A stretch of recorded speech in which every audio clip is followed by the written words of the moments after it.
All right, everybody, welcome out to the Log Room, guys. Craft Beer Show. It is Tuesday, December 26th, 2023. 5 more days left of 2023. Jersey Johnny coming at you with me, as always, is none other than Mr. Beer Samurai. Say hello, sir. Anybody have a hack on how to get these things cleanly out of the... I was going to ask you the same question. I don't know. There we go. Work the damn thing. Oh, happy National Candy Cane Day, John. Yes, happy National Candy Cane Day to you too, sir. I'm going to have to clean that up later, damn it. Yeah, I've been working on it. During the music I started. Yeah, so same here. There we actually got it. Look at that. Oh, and I left half of it on so I can actually hold the bottom and not get sticky. Yeah, but that's the hard part to get the wrapper off of. Right. That works. That's fair. But anyway, happy National Candy Cane Day to you too. I think I put the wrapper back on. Yeah, I did. Can you do that? Apparently I did. Oh wow, that's cool. It works. Anyway, that's actually my first actual candy cane. Yeah, same here. Somebody gave me. We were one of the kids' parties on Christmas Eve, and somebody handed me what was it? Skittles candy cane. So basically, it was just Skittles in the shape of a candy cane. Well, they got all those flavors now, right? Yeah. I'm waiting for the Spam flavored one. Spam's good. Spam's good. You can. I love Spam, but have you had the figgy pudding one? That's just not good. I haven't had the figgy pudding one. No, don't. I know. Was it Starodumsky had the figgy pudding Spam? Yeah, he had it. Yeah. The other day, put it up. Was that real? Is that a real thing? No, I've had it. It's awful. Oh, it is. Yeah. I always thought that was a joke. I didn't think that was an actual thing. No. The pumpkin spice one's not a joke either. That I really thought was a joke. No, there's actually pumpkin spice flavored Spam. Yeah. Oh Jesus. Now wait, really quick. Is the figgy pudding flavored Spam, or is it just figgy pudding in a Spam container? I wish it was the latter. It's figgy pudding flavored Spam. Yeah. That wouldn't be on there. I would try it if it was just figgy pudding in a Spam can, but no. I mean, you can take a Spam can. I mean, you can take something like this and just make a figgy pudding in it if you want. Yeah. You actually have a ready to grab can of Spam handy at your desk. It's pencil holder. Little hideaway safe thingy. Oh, so it's a faux Spam container. It's sitting, and it lives right there. Gotcha. So it's not a real. There was no Spam in it originally. No, there's never Spam in that can. Gotcha. All right, fair enough. Yeah. Or was there figgy pudding in that can? Or pumpkin spice Spam. Anyway, happy beginning of Kwanzaa. Happy beginning of Kwanzaa for all who celebrate. Happy beginning of Kwanzaa. There's like candles involved in Kwanzaa, right? Something like that. Yeah. And it's Boxing Day too. It is Boxing Day. It is Boxing Day. Mm-hmm. Now that had something to do with like the Opium Wars, didn't it? Either that or Muhammad Ali. Yeah, I'm sure one of them. And speaking of boxing, happy Cardboard Appreciation Day. Yes, and I'm sure everybody who empties out. I live in an apartment, and Javier is the one who empties out the garbage here, and the amount of cardboard that's in the recycle room right now. I can imagine that poor man. So you can appreciate that. I appreciate it. You appreciate that. Actually, there should be a Javier Appreciation Day. Exactly, and I'm sure you have a lot of cardboard in that you have your glasses packed in storage. In storage, yes. In storage, right? Yeah. I do have to go to storage soon. I got to get my LPs out there. Kerry got me one of those newfangled record players. Newfangled record players. Remember? Well, yeah, they're newfangled because they now have Bluetooth. And so it's just a standalone. Mm-hmm. It plugs in, put the record on it, and it Bluetooths to a speaker. No, you can Bluetooth into it actually, but it's got a speaker built into it. So it is into it. Yeah. So you can use it as a speaker, yes. Or you can play. It's a standalone unit. Yes. It's got an amplifier in it. Yeah. Yeah. Okay. Fair enough. Or you can plug your speakers right into the back of it if you want. Fair enough. Or you can plug an amplifier into the back of it and plug your speakers into that if you turntable. Really, and what do you put on these turntables? What is that? There's these things that are made out of vinyl. They're black. They got these. How did I know that? And there's these grooves in it, that like little things in there. That the needle goes through and it reads, and it turns it into music somehow. It's weird. It's witchcraft. That's newfangled to me. I'm telling you, I don't know how. Yes. Can't they just take the good old, standard computerized MP3? Isn't that wasn't that good enough for our forefathers? No, now we can actually press it onto stuff, in this really weird format and just have it play. It's really amazing. Neat. It's got this little popping and hissing to it, though. It's a little distracting. Everything old is new again. Yeah, so. Actually, we did have went to a secondhand store and got some LPs and got Brandenburg Concerto. So we want to talk old. Everything old is old and new and new again. And older again, yeah. Exactly. All right, I'm thirsty. You? Yeah, I have a feeling that what we're going to be drinking tonight is going to make me even thirstier. Yeah, it's probably the case. Because we're going to be dehydrated. I'm going to get more water. But let's bring our guests on. As always for this show, we have, welcome to the show, Mr. Matthew Potenski. How are you, Matt? How's it going? There he is. Good. And is it Matthew or Matto? It's Matt. Matt's good. It's just Matt. Sharkade Matt. There you go. Right there. And joining us tonight for the first time on this particular show, this annual show, is Mr. Al Gattullo. There he is. Hi. Hey guys. Hey, how we doing? With his seasonal cheer hat. That's right. There you go. John from Ross Brewing got this for me last year, the year before, so that was very nice of him. Just so anybody listening to the audio podcast that can't read your hat, right? I'll help you out. It says, "I love titties, beer, and Christmas cheer." There you go. There you go. There you go. I'm going to take it off now because I'll get a little warm with that hat on. But appreciate the sentiment from John from Ross. So, absolutely. Cheers to John. This is our annual pre-New Year's Eve year-end wrap-up show, also known as the Big Beer Show. So let's get right to it. You know what? I need a beer. It's been one of those days. So let's start with Al. This is the first time you're on the show. So what are you drinking first? I will be starting with the Muckraker Dark as Your Soul, 13% there on the ABV. I thought there was a Peter Gabriel album cover there for a second. It doesn't look like one. It looks like one. I've been waiting to crack this for a while. Actually, Paragon Tap and Table had it.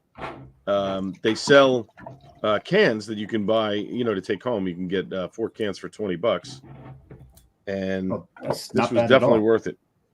They had a couple of Timber Rails cans too, which I had. Had one of those. They did some pretty good stuff. Nice, phenomenal stuff. So awesome. Matt, what are you drinking? I'm drinking a big beer in a little can. Big beer in a little can. 14.1% ABV. This is a Froggy Kloss, which I guess is basically Hoppin' Frog's homage to Chamois Klosch, which is from Eggenberg in Austria. Yeah. It's amazing because this is this is technically a lager. It's the most unlagery lager that's ever been made, but that's ever lagered. It's the unlagery lager that's ever lagered. It drinks more like a barley wine or something like that than it does a lager because it's very nice. High ABV. Very nice. Oh, this beer's pouring nice. Dave, what are you drinking? I'm drinking the same thing you're drinking, John. I'll put that up for you because we can see it over there. As you're trying to open it, this is Barrel Age Cordially Yours. This is a collab between Rheingeist and Southern Grist. 2 very good breweries, so I've got really high expectations of this one. Old ale with orange peel, cherries, cacao nibs, and cinnamon. Mm-hmm. So it's almost an old fashioned in a sense, I guess. No, yeah. It's almost an old fashioned. Yes, I am drinking the same as well. And ironically, as it would have it, and this is a 2023 year in craft beer retrospective for us. Matt and I happen to be at both Rheingeist and Southern Grist this year. So there you go. Did not have this beer at either place, but this is ties the whole thing together. It ties the whole thing together. Just like a good rug. There you go. So cheers, gents. Cheers. Merry Christmas. Happy New Year. There you go. Merry Kwanzaa. If I had one of these, I'd be drinking that. Very nice. Oh, yeah. That's a good one. And as my I shirt got says, Kwanzaa means the first in Swahili, by the way. Yeah. So what's the tradition, Matt? That I don't know. I know. He just knows. I just know Swahili. Just know the Swahili. Just randomly. I just know Swahili. randomly knows Swahili. Exactly. Sorry. He knows. He knows. Actually, you know what? He knows Swahili ordinals. I love it. But Right. before we get into it, so today is also something else. It's a 30-year anniversary of John. John might know this, but on this date in 1993, the first Lambo Leap was made. Mm-hmm. The first. You know who did it? Who did the first Lambo Leap? How long ago was it? 1993. I know it was the first Lambo Leap. I'm trying to remember who it was. And I'll be honest, I only remember because they talked about it. They were talking about it on something today earlier. It was obviously a Packer. Was it a wide receiver? It was a safety. Was by a defender, which was pretty cool. Who the hell was that? Oh, damn.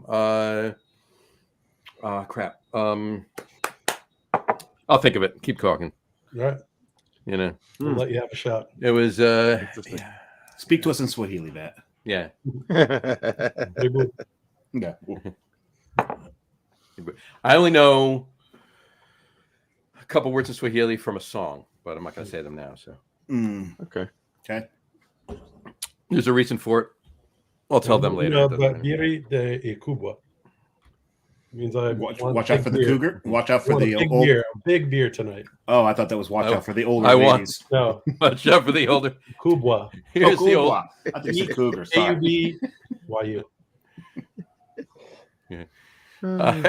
Dave Campanelle said, John should know this. He probably has the jersey in his closet. Yeah, but that's probably correct. If he has that jersey in his closet, I don't have the jersey He in my needs closet. to wear it. No, there's definitely not, because then he'd have to wear it Saturday. Yeah. If I wear it Saturday, yeah, I would be. No, I have. I have 3 Packers jerseys, and I know it wasn't Aaron Rodgers, and it certainly wasn't Aaron Jones, and it wasn't. Jordy Nelson either. So those are the only 3 I have. So. Can I give him a hint? Yeah, give me a hint. The game Clue. Mm-hmm.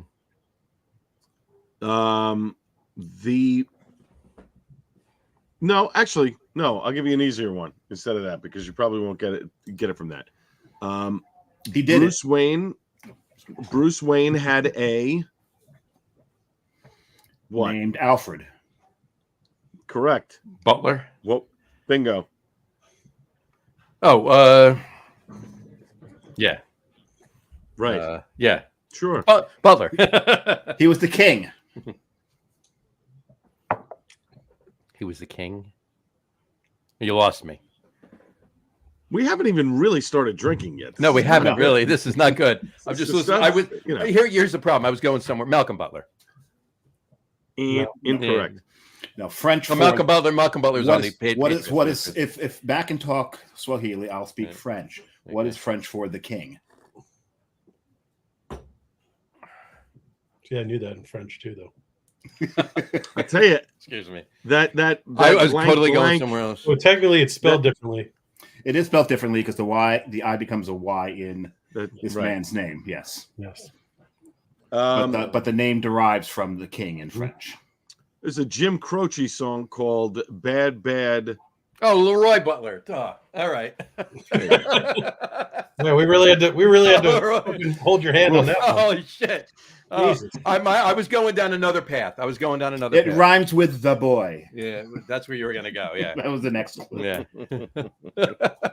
I only knew because I looked it up. You were. Thank you. Anyway. There's no way in hell I would have known that. Anyway. Does someone have a massage chair? What was that? No, that's my humidifier. Hang on one second. Let me just mute my mic. Let me. I thought it was War of the Worlds was coming to somebody's house. You know, one of those. It sounded like one of those units. No, I was gonna get jealous. I thought someone had a massage chair. I'm like, This is fantastic, by the way, Dave. this is actually pretty damn good. I'm like, I got this handy if you need it to.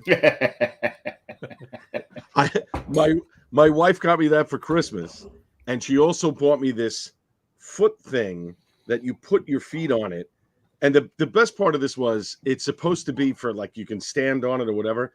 And I'm looking in the instructions and it says, if you weigh more than 264 pounds, don't stand on it. I want to know how they got 264. That's oddly specific. Not 265, not 300, not 250, 264. They got the fat guy in the room. Oh, it's 264. That's it. You can't use it. They had guys ranging from 240 to 300 standing on them, and right. Everyone broke all the way down to 265. 264 was fine. So right. No, you just had unless they had a calibrated force meter when they had the pressure. So no, that's not fun. There's that's not fun. Stop being technical. You've got a heavy guy in every hour. You give him 4 quarter pounders, right, and ramp him up a pound. Right. Mm-hmm. So you put your feet on this thing, and I was using it last night during the Giant game. You put your feet on this thing, and it vibrates to keep your circulation going or whatever. And I set it to the highest speed because I was playing around. I did the lowest and the highest. The highest, I thought I was going to vibrate into another dimension. My entire lower body was shaking so bad. It was I was like, oh my God. I felt great, but it was like, wow. So best not to do that while you're drinking. So I'll put it that way. Yeah, let's not test the universal resonance theory while drinking, especially while watching the Giants. Oh, right. Please. Yeah. Well, there was, everybody and their mother posted this meme today. That was, I think it was on, oh geez, which one? The NFL memes one? Yeah, the 3 referees and the Eagles. No, the Eagles and the one ref. Yeah, there you go. Yeah, that's nice. Well, I did think the last play in the end zone was not pass interference. I thought he flopped. I didn't think he was impeded. There were a couple of other plays right before that. Two plays before it. They would have had one on the sideline. Right, they would have had 50 something seconds, and they would have been on like the 30-yard line. So I'll say one thing. Here's the. Moose Johnson rarely. It wasn't even the best referee meme though that was made today, because there was one with the guy who Lamar Jackson tripped over, and it said only guy on the field that could stop Lamar Jackson last night. I saw that in San Francisco.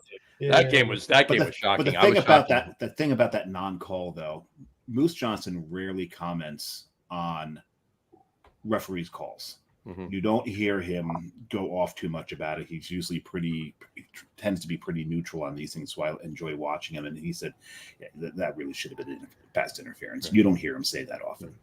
Well, here's the thing, right? I said this as a joke, obviously, but I said this yesterday. I'm watching the game in the same room with 3 Eagles fans, so that was fun. Yes. All right, so that was fun. But I said this yesterday. It's like Dallas Cowboys refs, throw calls their way when they're home because Jerry pays them off. Haha, that's the joke, right? Eagles refs throw calls the Eagles' way because they don't want to get the shit beat out of them on the way out of the stadium. At the very least. Yeah. But John, as you were saying earlier, this beer is really good. This is fantastic. Yeah, I you know what? I'm gonna have to. Everybody keep an eye on Tavor. I got to get 2 bottles of this one. If it pops on again. I did. I ordered 2 of them. This one from Muckraker. This one from Muckraker, smooth as silk. I'm shocked that it's 13%. What is it? What is the beer again? What kind of beer? Dark as Your Soul, a weeded imperial stout by Muckraker. Very nice. Yeah, really, really good. Very smooth. There you go. How's the Froggy Claws there, Matt? It's pretty good. It's got a lot of dark fruit to it. Little boozy in the finish, but is he drinking our beer? He's the only thing he's missing there. Yes, is yes, it does. No barrel notes, obviously, but yeah, you get vanilla from the barrel notes, but man, this has got a lot of it's got a big cocoa presence to it. It's got a big cocoa presence to it. This definitely has a little high alcohol in the kind of like almost a little touch of fusel in the nose, but I should have a little smoother than that. I should have gotten 2 of these. I definitely should have gotten 2 of these.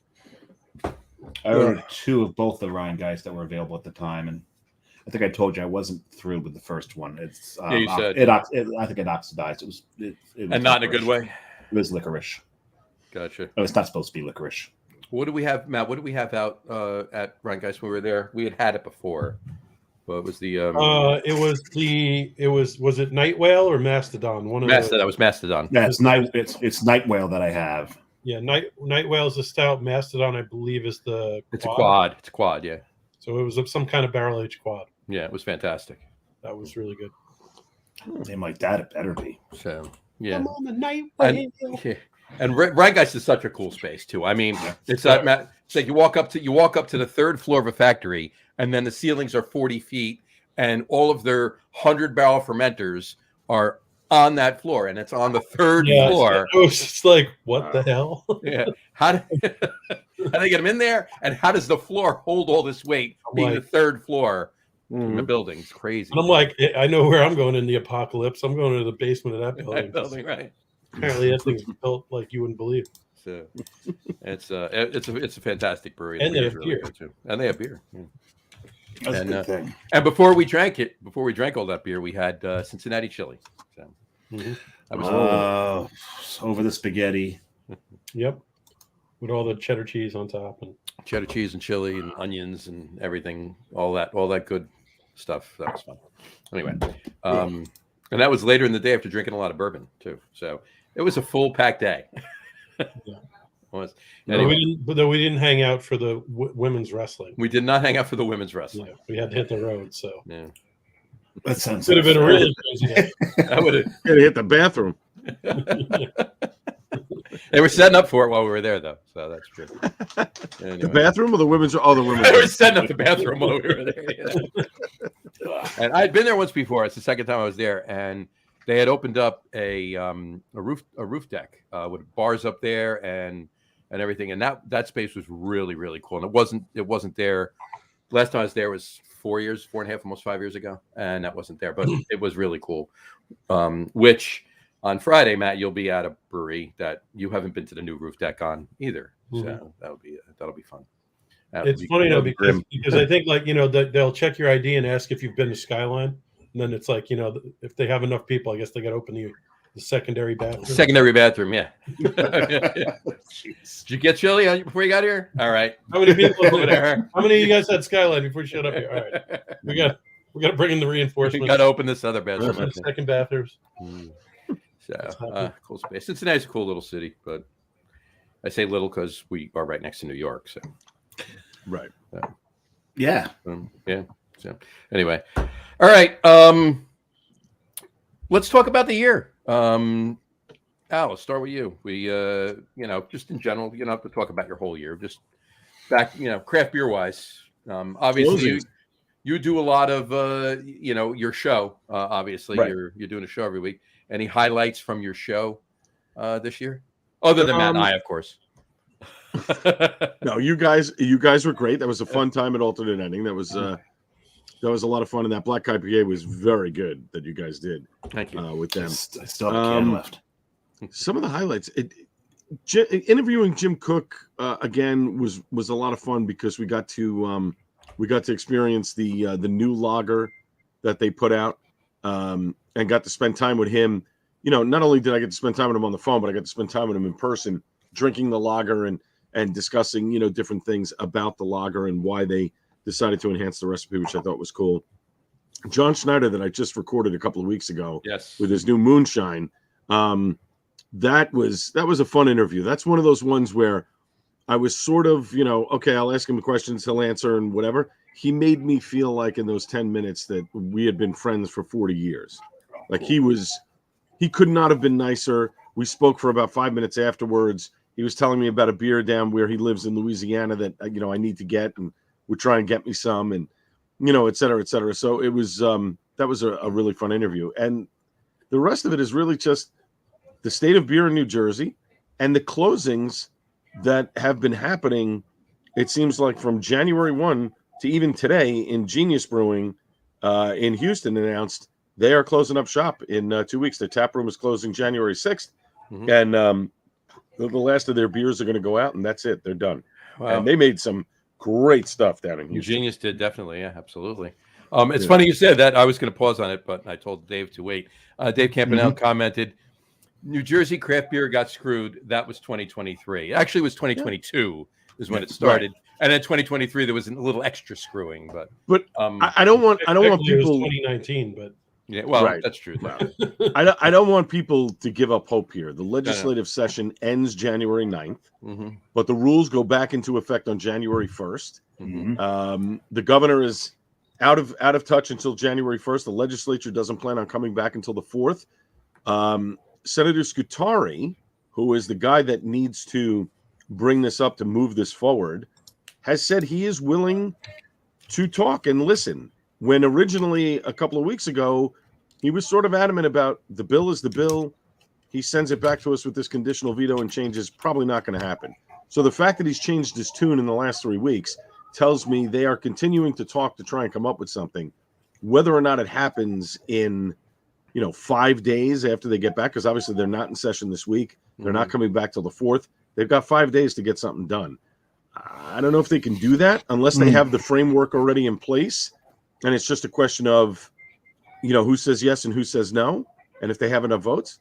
So I don't want to say that it's dire yet, but I think that the fact that the Brewers Association, the Brewers Guild and the Brewers Association, which obviously they're getting back together, the fact that they sent a letter to the ABC 2 weeks ago to say, look, what are you doing here on January 1? Are you going to move it forward 6 months, continue the moratorium, or are you starting to enforce the rules on January 1? And there's been no response.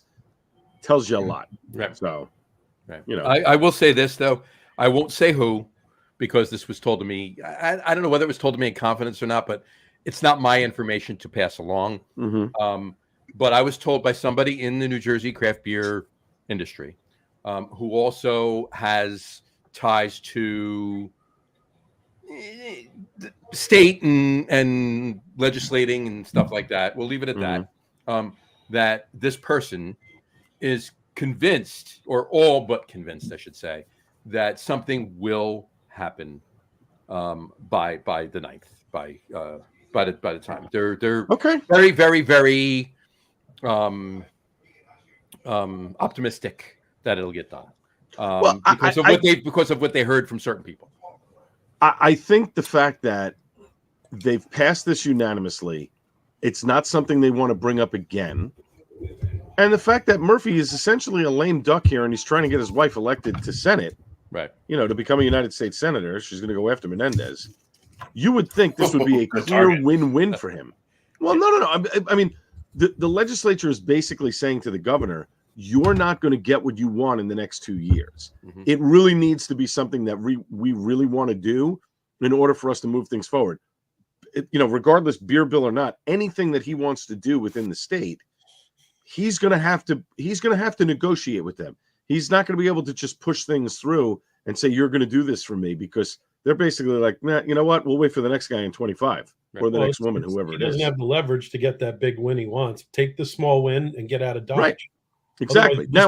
Otherwise, everyone takes a big L and it just sucks all around. Right. Listen, I don't have a problem with the pocket license thing. The problem I have with it is tying it into this bill. It does not benefit the breweries in any way, shape, or form. It's completely separate, and it should have been separate from Jump Street. The fact that Murphy backed off of his initial, I'm going to conditionally veto it, and I want, everything in the kitchen sink, and the fact that he came back and said, all right, if you do the pocket licenses, I'll sign it.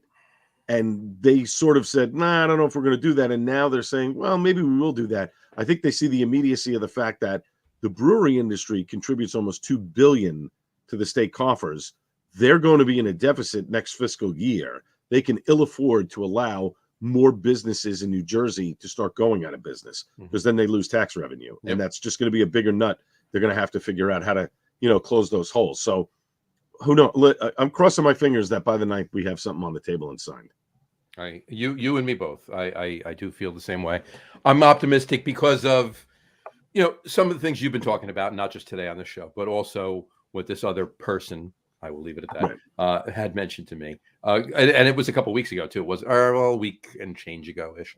But I'm cautiously optimistic about it. So hopefully something gets done. I'd like to see it get done. I hope it does get done. It should get done. There should be no reason it doesn't get done. Right. In the grand scheme of things, if it doesn't get done and we have to go back to the legislature again, there should be no reason why they won't vote unanimously again for it by this June. I don't know. See, that's the thing. Should be no reason. Should. But you've got changeover in both the in the assembly and but in not the Senate. but not enough from the people No. that voted for it to kibosh it. You know? Correct. But it's not going to be unanimous. But like to Murphy's point, here's a perfect example of the pocket license thing. So a restaurant in town went out of business about 6 months ago. They couldn't figure out how to make things work during the pandemic. Longtime beer bar, had been there forever. They gave it up. They sold the business. But the license was purchased by Chris Michael's Steakhouse, the liquor license. The rest of the business is sat dormant. Apparently, we're hearing from the town, there's a meeting next week that a Starbucks is going in there. They want to put a variance in to put a drive-through in, which I'm in an uproar about because it's right on Central Avenue, which is right by the Garden State Parkway. It'll be a nightmare. But regardless of the Starbucks, now Chris Michael's Steakhouse is holding this license. What are they going to do with it? They're going to hold on to it until they can sell it? What's the deal? So I'm with Murphy on this. If you haven't used your license in X amount of years, you need to give it up. You either need to sell it for market value, whatever the market price that New Jersey sets, or you have to put a business in. You shouldn't be able to hold on to a license as a stock in perpetuity. Yeah, that's exactly. There's many. There's not one or two. There's many of these licenses all across the state, and they're in people's pockets, and all they are is investments. That's it. They're sitting on them until they can double or triple their money, and then off they go. And it should not be the case. It's not fair. No. And when you're dealing with a town like mine, who only has 5 licenses because they can only give them out per 3,000 people, and there's 15,000 people in the town, you have a very limited amount of licenses. Now, in a bigger city, like say Montclair or say Newark or say Jersey City, you've got a lot more licenses, a lot more leeway to get around. So I get that. But again, why are you putting it on the onus of the breweries? It's not their fault. The breweries can't sell liquor. They can't produce liquor. They can't produce wine. They can't do those things. The things are entirely separate. One has nothing to do with the other. That's my big problem with the whole thing. It's apples and oranges. It's stupid. It's what 100%. It is. What it really is. 100%. I hope people actually come to their senses, and he's not, like you said, he's not wrong with that, and I agree 100% with that too. Yeah, put it. I mean, because who's he pissing off, right? Who's the state pissing off if they actually pass that? Right, the people that hold them in their pockets, the people that are doing, the people using investments. Who cares? They don't have a restaurant that's operating right now. They're not technically part of the restaurant association. Just because they have a license doesn't mean they're part of the restaurant association. So who are they really pissing off? Exactly right. Sign the damn thing, get it done, and let's move forward. Come on. Right. Look, if I have to continue to drink high ABV stouts at home, I guess that's what I'm going to have to do. That's what we're going to have to do. Yeah. Right? Hopefully that's not the case. Matt and I kind of hope that's not the case. But yes, I'd like to drink. I want to drink high ABV stouts at your place. So there you go. So do we. Right. Or barley wines, or porters, or whatever. Yeah, any of them. All right. Matt, any interesting points you can bring up about 2023? Well, I mean, again, just obviously the legislation and everything dominated, the news and what we're trying to do and everything else. Sure. The other thing that was pretty apparent is that, there's a lot of breweries that really couldn't weather the storm, and they just had to close their doors. And and there was a bunch of them here in New Jersey. So, it's a shame when every month you seem you're getting seeing another post on Facebook saying, "Hey guys, we hate to announce this, but this coming up, 3 weekends from now is going to be our last weekend, and we're shutting the doors." And we have had some breweries open this year too. So, but I think, I definitely think there'd been more closing than opening. So, it's interesting to watch here in a state where we have such a high population density, and we're nowhere near what I would consider capacity for breweries. I think the total number of breweries has actually dipped this year as opposed slightly, yeah. There's been a few opens, but there's been more closings than openings, like you just said. Yeah. Right. So, I mean, that's probably been the first year that's been the case in, probably 10 or 12 years since Kane and Carton opened. I mean, so it's interesting that, the industry that has been expanding a lot, and again, having economic value and again, paying all the taxes and doing all those things that are beneficial to the state. This is the first year where I think that number is going to actually, the total number of breweries will actually drop instead of expand. Yeah. So I mean, that's a huge thing, It is. And I mean, a lot of that does go back to the restrictions and things like that. I think so. It is. It's part and parcel to hopefully we kind of hit that point where it bottoms out, and then Dave, I think you're muted. I didn't hear any of that. If you just saw your mouth moving, but it's I hopefully we hit that little bottom, and now we're going to see some growth going up again, and hopefully, I mean, we're going to be part of that process. So, I'd like to see that growth trend kind of bounce back. I agree. I would love to see that bounce back. I mean, what breweries have closed in New Jersey? I mean, we've talked about it a bunch of times on this show. Obviously, whatchamacallit, Lunacy closed, right? Jug Handle closed. Bull and Bear closed, but then Bull and Bear closed, reopened. Tug-O closed, but that was a business decision. That wasn't right. It's not that they weren't surviving; they were done. They were like, right. We're good. There's a couple of them down there that have closed. Like, what is it? Did 8th and Stand announce they were going to close? I didn't hear that. One of the no, ones. I thought 8th and. No, you're thinking of was it Coho? One of them is selling, but the way they had worded it made it sound like that they were closing. They weren't. They're just. It was looking for a buyer. Coho. It was Coho. Yeah, they're looking for somebody for a buyer. They're going to keep operating, and then eventually they'll. Right. It'll be just change hands. That's all. So. Devil's Creek sold to Swedesboro. Yep. So they sort of closed, but Swedesboro was they just announced they're closing, and then that happened. So right. So Coho was just the way they worded. Coho was just the way they worded their release. It made it sound like that they were closing up shop, but in turn they're actually for sale. They're just going to continue until they sell it. Dave, by the way, you are muted. We couldn't hear what you said. So. Check that out. Probably the same thing that happened before. Just check. Now that being said, and I'm sure we'll talk about it a little bit later in the show, as a nice little counterpoint to that, and maybe a little positive note. There are 2 breweries opening this weekend coming up. There are 2 breweries. That's right. This weekend. So, that's nice. And at least 2 of us are going to be at both of them. Yeah. So, 3. 3. Yeah, I'll be there. I'm a maybe. You're a maybe? Okay. I have a event to attend, so it depends when that ends. So. No, I'm definitely a maybe on. Definite maybe. All right, and Dave, I knew you were back on as soon as I heard the video game in the background. It's not a video. It's video game television. I was playing with the shape of the mic, and anytime that you look at the mic too hard, it seems to push it back to the laptop. Anytime you look at the mic too hard, or anytime anybody looks at the mic too hard?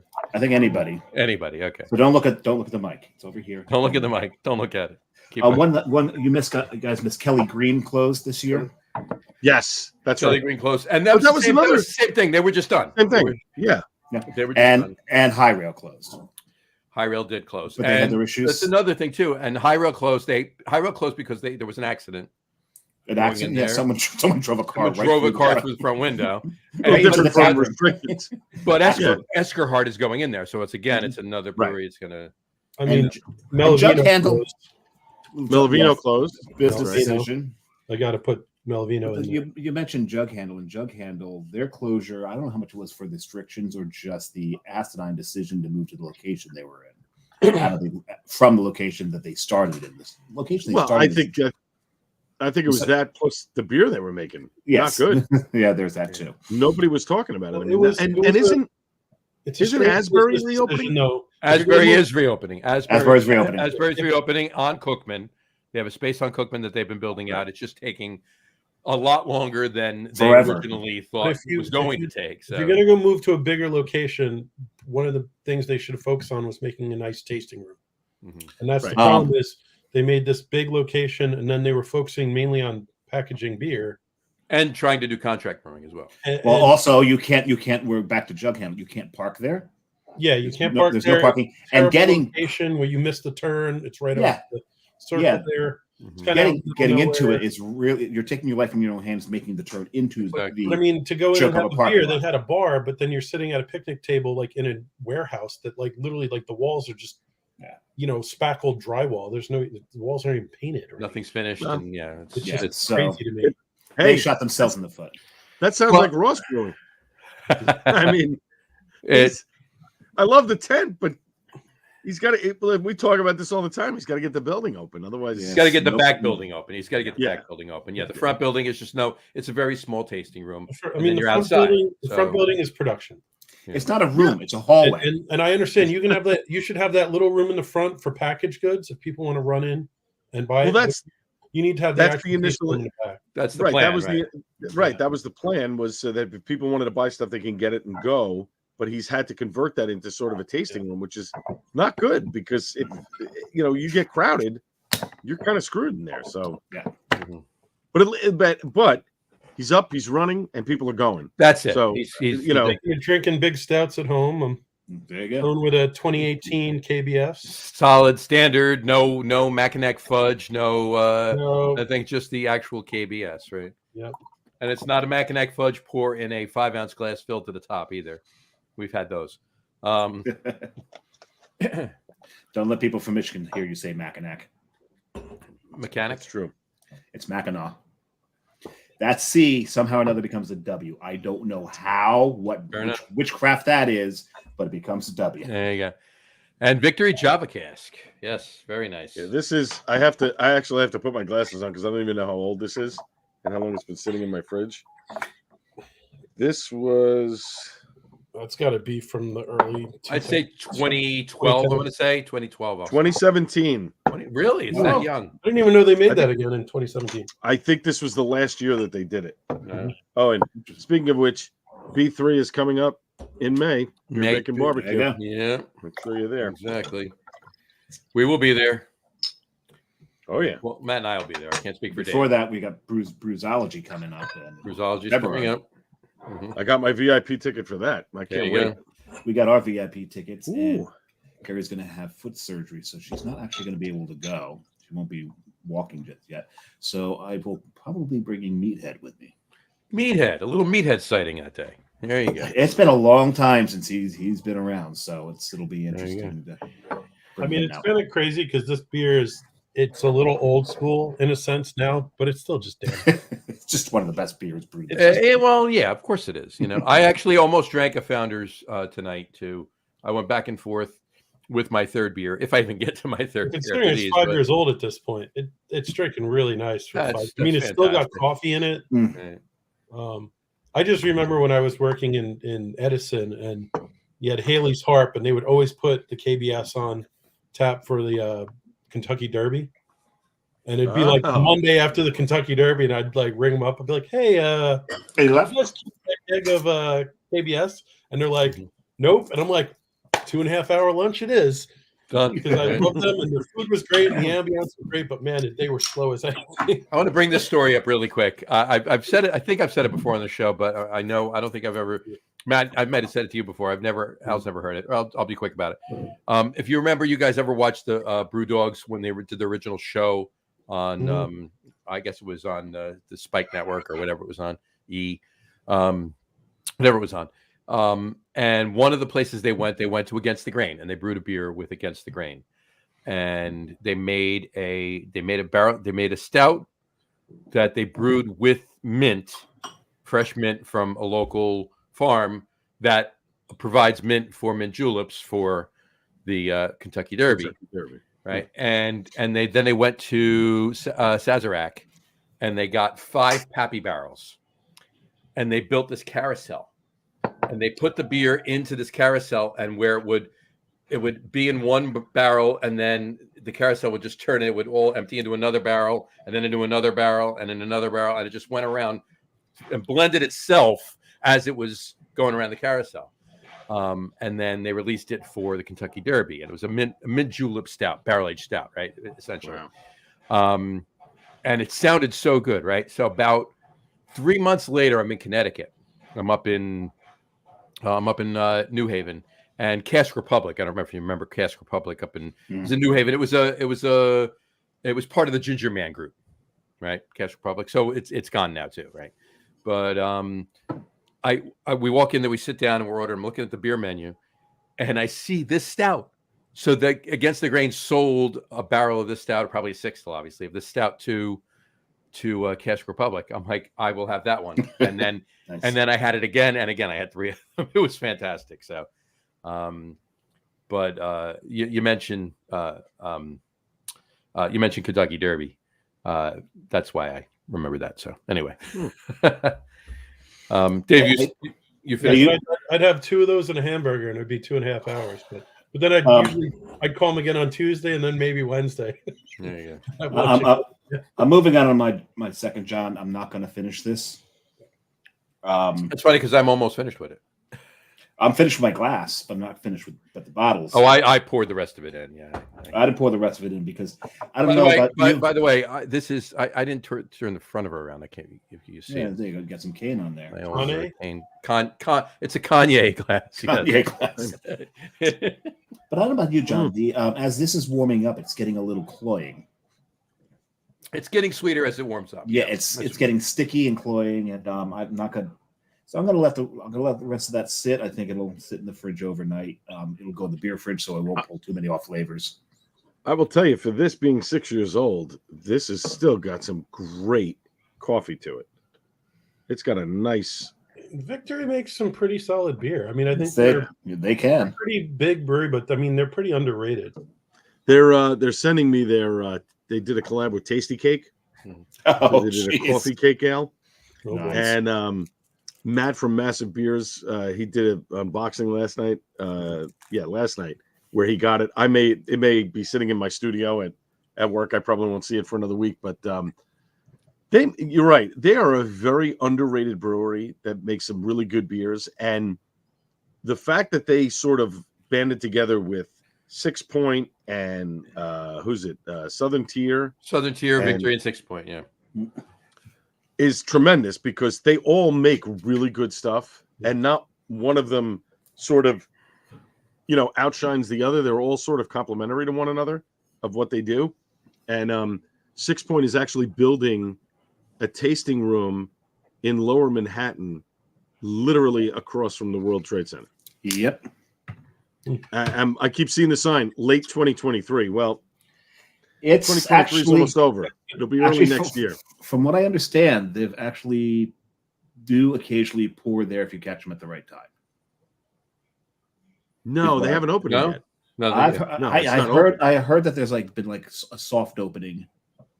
I haven't seen anything. They still have signs up. Oh, yeah. News to me because I can park right there if I want. I read that somewhere. Dangerous. No, that's dangerous for me. Yes, right there. I remember last time I was there, they had just a fantastic rye lager, and it was something that I don't even think they really packaged much. It was like they made it there, and you could have it there. Yeah, it was just super clean, but super nice and spicy, and I'm like, this is awesome. Yeah, Bill Kovalevsky, one of the owners of Victory. I've interviewed a bunch of times. I've met him personally. He's a great guy. I love talking beer with him. I've met him once. He's become a really good friend. He's become a really good friend. He's good people. I mean, the place they opened in Philly is supposed to be awesome. I really want to go down there and check it out. It used to be an old TGI Fridays. I'd be game for that. And he told. Have you been to the the Xfinity Center? They have a tap room in the Xfinity Center by the stadiums. Victory does. No, I didn't know. Yeah. So I didn't know that. I'm assuming what you're talking. That was never a TGI Fridays, as far as I'm concerned. No. This is in downtown. This is in downtown Philly, in Center City. Yeah. So it used to be a TGI Fridays, and when they were converting it into a tap room and food and stuff or whatever, they discovered that there was a pool in there. Apparently, the TGI Fridays had covered over. I guess it's 2 floors, and on the second floor there was a pool, and so the TGI Fridays had covered over it. And when they were constructing, tearing stuff out, Bill said, we saw the pool. He goes, and I have to tell you, I'm not going to lie, for about 5 minutes, I entertained the notion of ripping it up, leaving the pool, and just, doing something. And then I realized the liability insurance alone would be through the roof. Yeah. See, what they should have done is left the pool and turn it into a cool ship. That's one. I would have won Or a big pool wish ship? pool ship. Call it the pool ship. Pool ship. Right. But they ended up they that filled wrote it and itself. covered it and Pool ship cerise. Nice. Oh, yeah, pool But he was ship. like, for 5 minutes, I entertained. He's like, oh, this would be great. A pool and everybody drinking and swimming. And What kind of business was it before TG? No, I don't want to know. I think it was, Like a I'm YMCA Like or a something? YMCA. no, It's a- either that or a hotel. It was a Turkish bath. Is what it was. No, or a hotel. Well, yeah, I think he said it it was was a probably a hotel. hotel. It was probably a hotel. Yeah. Or Like a Sheraton or or something. Or they filled it with Jello, and it was like an establishment that. How big was the pool? I mean, we're talking. Or about it was like Rheingeist, and they had female wrestling. wrestling. Jello. Yeah, exactly. From what he told me, it was an Olympic-sized pool. It was a Oh, huge pool. That's a lot of Jello.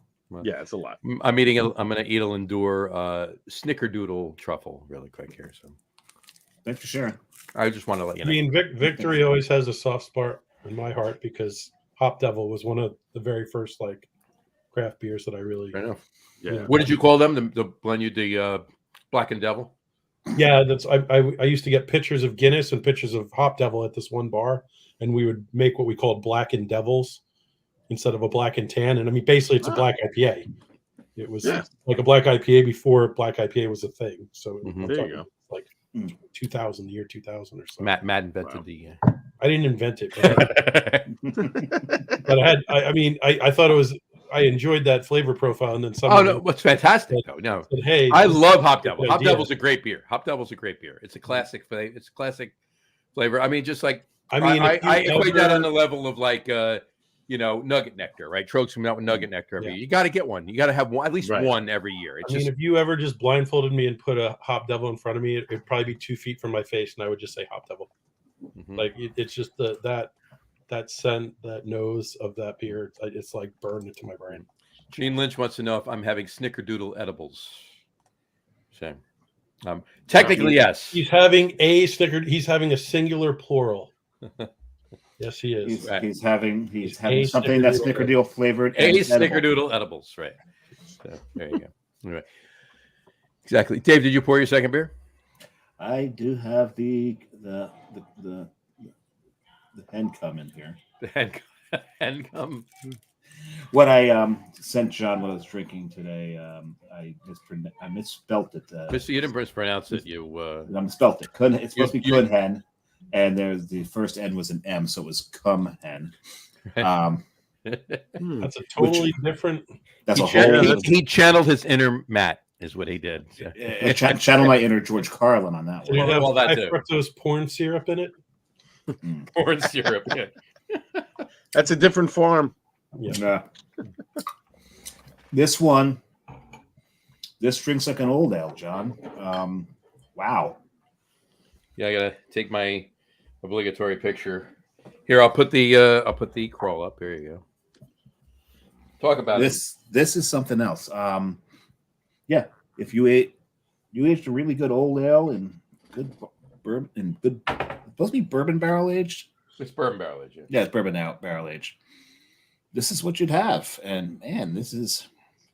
I've got to wait a little bit until I can really start getting some flavors out of it because I still have the cordially yours playing around in there, which is why I ate my snickerdoodle, and need some water. Take a water here, and we'll be good to go.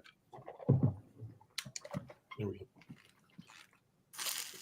I was gonna have some sorbet, but I figured that would be a little too over the top.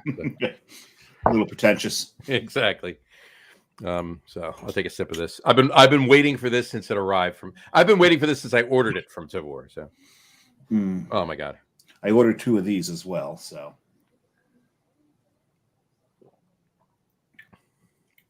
oh, that's fantastic. There's that the leather that you should get out of it, and that big and leathery, yeah. It's got that, but the barrel's got a bite to it.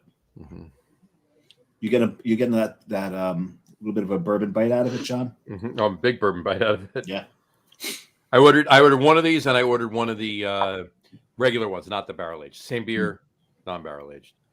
Got another comment here from Gene. Edible, my bad, no S. There you go. So We knew what you meant, big guy. We knew what you meant, Brian. You're just Gene. busting your balls. I just called you Brian. Brian. I called Gene Brian. Wow. There you go. Wow, They're interchangeable sometimes. So Sometimes they are. What big But- beer is Gene having tonight? That's what I want. But Brian's number one drinking partner this past year was James. Not with Gene. James, exactly. Yeah, so I don't know. That just means that James checks into too many beers and takes Brian all the time. So It's either that, I either can't that wait or the for romance is Gene's over. gonna put, thanks for the invite. yeah, thanks for the invite. Exactly. Tom Mobile checked in. Said Slancha. Yeah, Slancha. Slancha. Cheers, Tom. Prost. All right. What's in Swahili, Matt? Caribou. Caribou. Caribou. Like like caribou. Like the northern, it's pronounced almost the same way as the northern animal, except it's spelled much differently. So Caribou. Caribou. Caribou. Caribou. All right. All right, Caribou. Dave, we didn't get to you. Karibu. There you go. Caribou. How was your 2023 craft beer was? When you look at it, we were talking about closures and all that, and some openings. Some of the closures we saw through there, I mean, let's face it, it's not, restrictions because they're not in Jersey. Okay. And we talked about this on the show with Don Tess about, what's responsible for it. We do know that, hard seltzers are taking some of the segment. They are. The RTDs are taking segment. But I also feel RTDs, I think, are taking a little bit more from the actual craft beer drinker away I from feel that even the hard seltzers are kind of on the downswing now. Yeah, they They're seem not to, like as hot as they were. but the RTDs are coming in there.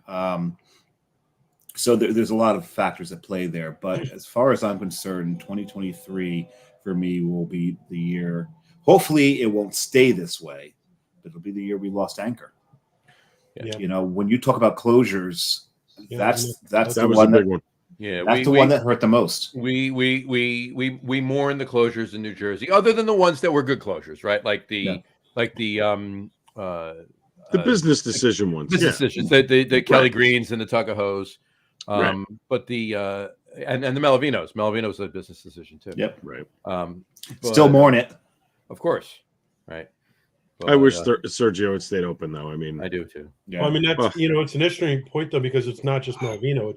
The meat industry has had a ton of closures too. right. Yeah. Right. I mean, Garage closed.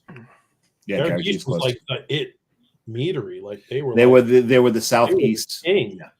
Yeah. And like everyone loved their stuff, and everyone paid way too much money for their stuff. Way too much for them. And if they were charging those ridiculous prices and they went out of business, I mean, it's crazy to me, like how you could even open in a meatery. I mean, the price of honey skyrocketed. Right. Well, that was part part of the problem. Yeah, inflation and just getting stuff to make the stuff. Oregon had a big loss of a lot of breweries. Mm-hmm. They seem to not have weathered the COVID storm. I don't think they could figure out how to reopen effectively, and to the point where a lot of those places were brew pubs, so they couldn't figure out how to do the food and the booze at the same time. Whereas I felt like places in Jersey that could figure out, or in other places in the country, could figure out how to mix the two together, were able to combat that better. The other big thing, I think, is the non-alcoholic beer segment. Yes, the NAs are starting to. It is making tons of money. Tons of money. They are taking a lot away. They are. But then, and it's generational. I think it's the younger generation that the 21 to 25-year-olds that aren't drinking as much alcohol as we did when we were 21 to 25. Do not. I can tell you right now, my son's 23. I was drinking more beer than anything at 23. He's drinking more tequila than anything at 23. But there's also here's another. Not than anything, obviously, when you're drinking alcohol. I don't mean to say that he's drinking tequila. But here's something else that I think is biting into it, especially with that generation, because they're growing up at a time where so many states have legalized marijuana. They're getting their high there. They're not getting their buzz from the alcohol, because that was really all that was like legally available to us was alcohol to get that buzz. They've got other ways to do this now. Speaking of edibles, thanks, Gene. You know? Well, I'll catch up on these. James Harris actually wrote in, "Hello, friends. Can't turn on audio as I'm at a bar." I got to be honest with you. I'm Big shocked. surprise. James We're so Harris shocked. is at a bar. Wait, does that mean it's before or after the movie? Right. And then he said, Might be edibles. no, might be with the movie because Alamo During the Draft movie. Houses. No, Alamo Draft Houses have bars. That's You can true. go and hang out That would make afterwards. sense if you can't have And drink. audio. Yeah, That is he's already said that he's going to be drinking other half while he's watching the movie. I have to tell you, the Alamo Draft House is a super cool concept. They have is. one right by my office. It's literally across the street from my office, and they have one on Staten Island, and there's one in Brooklyn. Mhm. They are really cool. The food is actually good. I've only been to the one in Each- Brooklyn. I haven't been to any others. Yeah. Each one is different themed. Like the one in Manhattan, you can rent movies. Mhm. So downstairs, when you go to the actual movie theater, yeah, this is really cool. So you go Weird. in first, you go in on the first floor, you get your tickets. There's a bar, and you order your drinks and stuff, and you can order food that they'll bring to your seat. You go down an escalator to the movie theaters themselves, and as soon as you come off the escalator, they have old 60s, 70s, 80s movies, B movies and stuff that you can actually rent, DVDs and Blu-rays that you can take home. Tell me they have And the return Toxic them. Avenger because I'm going. Yeah. But I mean, but even like every Saturday morning, Attack of the Killer samurai- Tomato. every Saturday morning Killer samurai Clowns from Outer movie Space. that you see on Channel 5, you'd see all these different samurai movies and stuff. Oh yes, Movies. Drunken Master. They have them all. One of my favorites. You can And Dave rent wasn't them. in one of them. So, Are you sure about But that? you can that can- I know of. but you can rent them and take them home and then bring them back, which is the really movies, cool. not And me. So they're, And then- right. There's a price. Well, There's a price. there's a price for everyone. There's a price for There everyone. you go. still there, but Price there's one in like Boundbrook, and it's basically like it's a little movie theater and it's attached to a bar. And what they did is they ripped out every other row of movie theater seats and just put these little like coffee tables. And Yeah, you really- yep. they have you get pizzas and you get whatever beers or The cocktails. food is whatever, good. served to you while you're watching the movie, and Yeah. it's like usually pretty cheap too. 'Cause Yeah. it's pepper. But So But, I saw was I pretty saw cool. a special screening of Asteroid City. I got to reach back here and try not to fall. They gave us a lunchbox That's of awesome. Asteroid City. It's I love so it. cool. With I've seen that before. I saw you. does it have the cooler in it? wait, Where is it? He's getting it. Wait. There, it's coming. It's coming. it's coming. Give him a life minute. is short. Eat the bacon. Yeah. Oh, yeah. exactly. There it There is. we go. The Life is Short, Eat the Bacon. That was a gift from Joe Piscopo. So Yeah, I leave there that you up there go. as my it's a weird assortment of stuff. So the growler is from Wet Ticket that my buddy converted into a lamp, Love it. Nice. which is really cool. And then I have pictures. I have a clock here that is Judas Priest's Sin After Sin that a guy made and I purchased. And then I have this is Rob Dibble bobblehead. Nice. Because I go on a show from time to time, so he sent me that. The Connecticut Yard Goats. See him. Connecticut Yard Goats. Gotta love it. You know who that is. That's Keith. Oh yeah. We were all there that day. Or We were well, at- Matt wasn't, but Mine's right there. The three of us were there. Yeah. Mine's right. Mine's over there. We have the booby glass. Booby There's glass. Yeah. Most Can't people go have without a boot glass. He's got a boot glass. That's right. That's Stephen Amell from Arrow. That's my son, and that's me as the greatest American hero There you go. from a Comic-Con. And then the We got two of those. I do. Son- The man, Captain Kirk. William Shatner. There you go. Shatner. But There you go. Yeah. So, bones. that's Well, right. you've heard the you've got the Oxford comma, you've Right. got the Walken comma, And then you have the Shatner comma. Here's Yeah, that's Shatner right. Cup. Well, here's the thing. I'll It's tell you right now. every single word. I love After. William Shatner. I love Every. William Single single word. I love William Shatner. I love old Star Trek. I can watch that anytime, right? But the best thing, as far as I'm concerned, and agree with me, disagree with me, best thing he ever did was Rocket Man at the Academy Awards. Hands Yeah. down, that parody. That's not even a parody. He just sung Rocket Man his way. It just sounded it. Totally. Have you heard his albums? Have you heard No, Shatner's Christmas album? I heard everything. Yeah, absolutely. The Shatner Christmas album I play every year on the show. It's fantastic. I love it. Him doing Rudolph the Red-Nosed Reindeer is just Feliz Navidad. You have not heard Feliz Navidad until you hear William Shatner doing Feliz Navidad. It's fantastic. I imagine that's kind of like listening to John Wayne speak Swahili. Because there's a movie called Hatari from, where he's like some kind of big. How do we get back to Swahili again? And we're back. No, but it's the same. It's like his. It is Kwanzaa. So wrong. It is Kwanzaa. There you go. But you know what? As much as the Shatner songs, still one of my favorite ever songs related to Star Trek. Leonard Nimoy doing the Ballad of Bilbo Baggins. That is a fantastic piece of music right there. He did Proud Mary. Oh yeah, Leonard Nimoy. He did. That was awesome. It's when people. It's at a time when people didn't take themselves too seriously. Nope. Right. And you had to love it, and you loved every minute of it. And now it's gone. Right. It's gone. Everybody, but in the except for us, we don't take ourselves too right. seriously. No. But this is why I love Justin Timberlake. The man does not take himself. No, he seriously. doesn't. You're right. He doesn't. No. He's special. It's my in a box. Yeah. He's good. He's very talented. Yes. Very talented. Well, he started. Look, we never thought JG back in the day. We never thought that we could beat Sweaty Balls. We never thought that. That's enough skit. That's it. Until 7 years later, it's my dick in a box. Right. Exactly. And then they followed it with Mother Lover. Mother Lover. Right.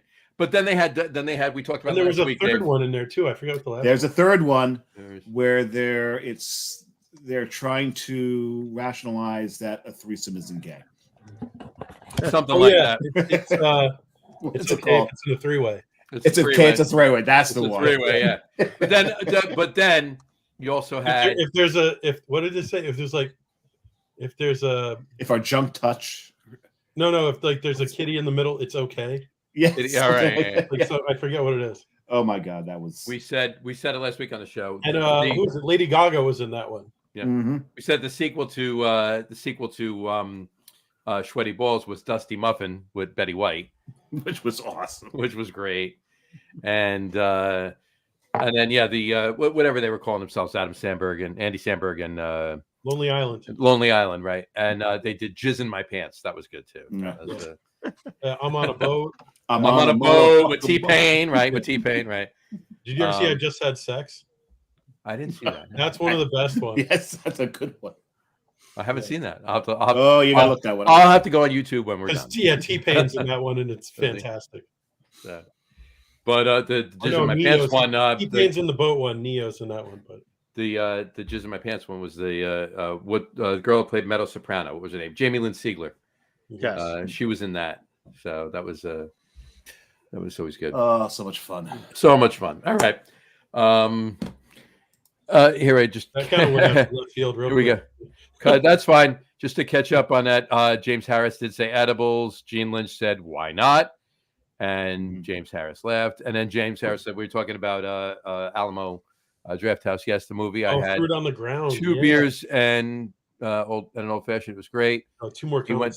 He went to the one Staten Island, and then he said, "Threw It on the Ground" is a classic by Lonely Island. There you go. It was in Bayonne, which is just basically Staten Island. Which is Staten Island. Bayonne is Staten Island. You know, Lonely Island did like a whole half-hour movie. Well, Bayonne. Well, maybe not from somebody from Staten Island like yourself. Right. Grew up on Staten Island. Don't say that. It's not in Staten Island. It's on Staten Island. Well, I got to be honest with you. Back in the day, it's Staten Island West. Back in the day, I had a couple friends in Bayonne. I dated a girl in Bayonne or whatever. We always used to go out and hang out in Willowbrook Park. So when we went to Bayonne, we had to go hang out somewhere. Where did we go? Staten Island. So, okay. You know that Lonely Island did a whole like half-hour movie where Andy Samberg was Jose Canseco and the other guy was Mark McGuire, and it was about like the Bash Brothers, like in like the 80s. And it's like absolutely ridiculous because it's like a musical.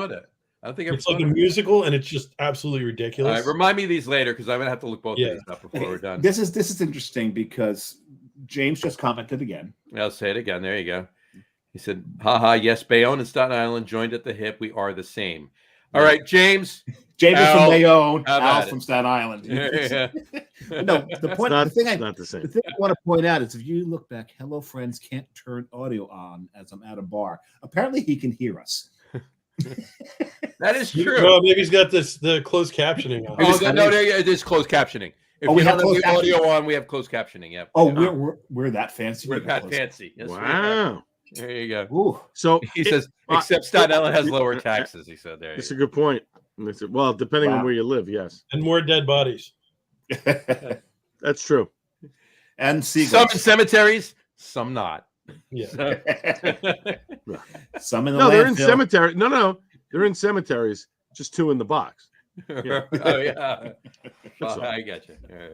Uh-huh. Well, no, I Well, I knew mean, an there's- undertaker. Crack, There's a lot crack, of, there's a lot crack of it open. sanitation department activity on Staten Island. Right. No, Crack that sucker up in their still room.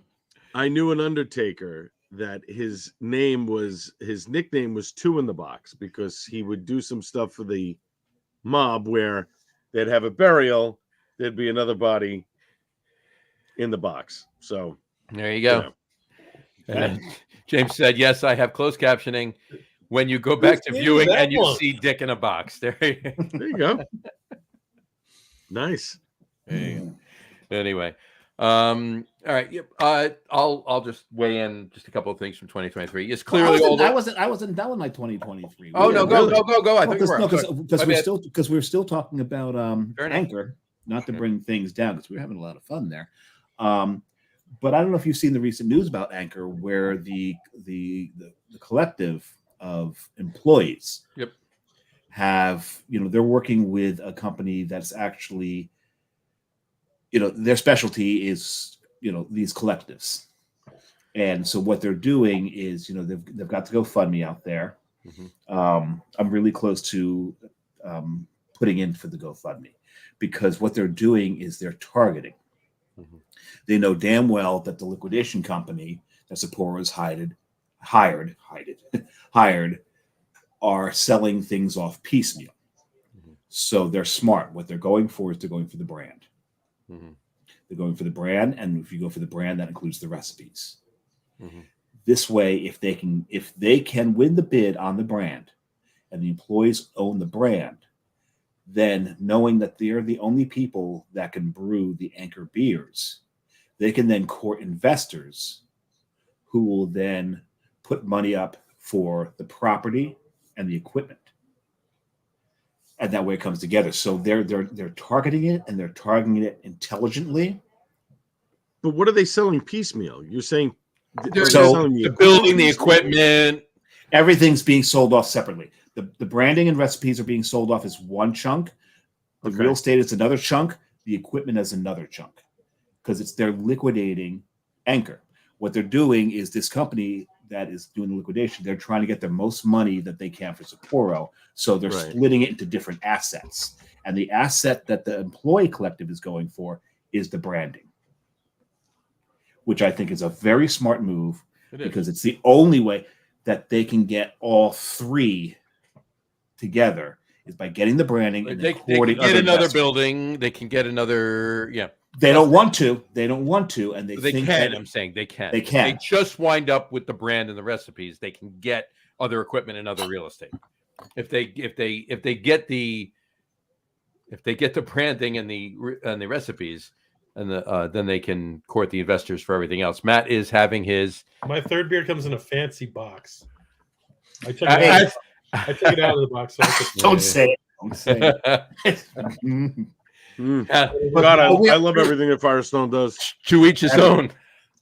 A lot. yeah, but this Really? is not Parabola, this is Paraba Java. We've got and the funny thing is, It's a very coffee-esque show tonight. yes, before the show, John and I talk I about. might go have a nautical Twilight. I mean, just for the hell of it. I've got a few right there. Yeah. But no, I need a few. That's my favorite porter. I'll give you some on Saturday. It's really All right. But before the show, we talk about the things we're going to talk about at the beginning of the show, and we talk about what day it is. And one of the days, it's National Coffee Percolator Day. It is. Yeah. And John's like, let's not talk about that one. Well, we're talking about it anyway because coffee has pervaded this show. Yes, right. Coffee and Swahili are the two themes of the show today. This is Swahili coffee. That's the new What- brand coming out in what- an espresso near you. What is Swahili? What is Swahili for coffee? A coffee for what's Swahili for coffee? KOFI Coffee. Huh? KOFI. Coffee. Coffee. Coffee. Well, considering the word is an African word, right? Yeah.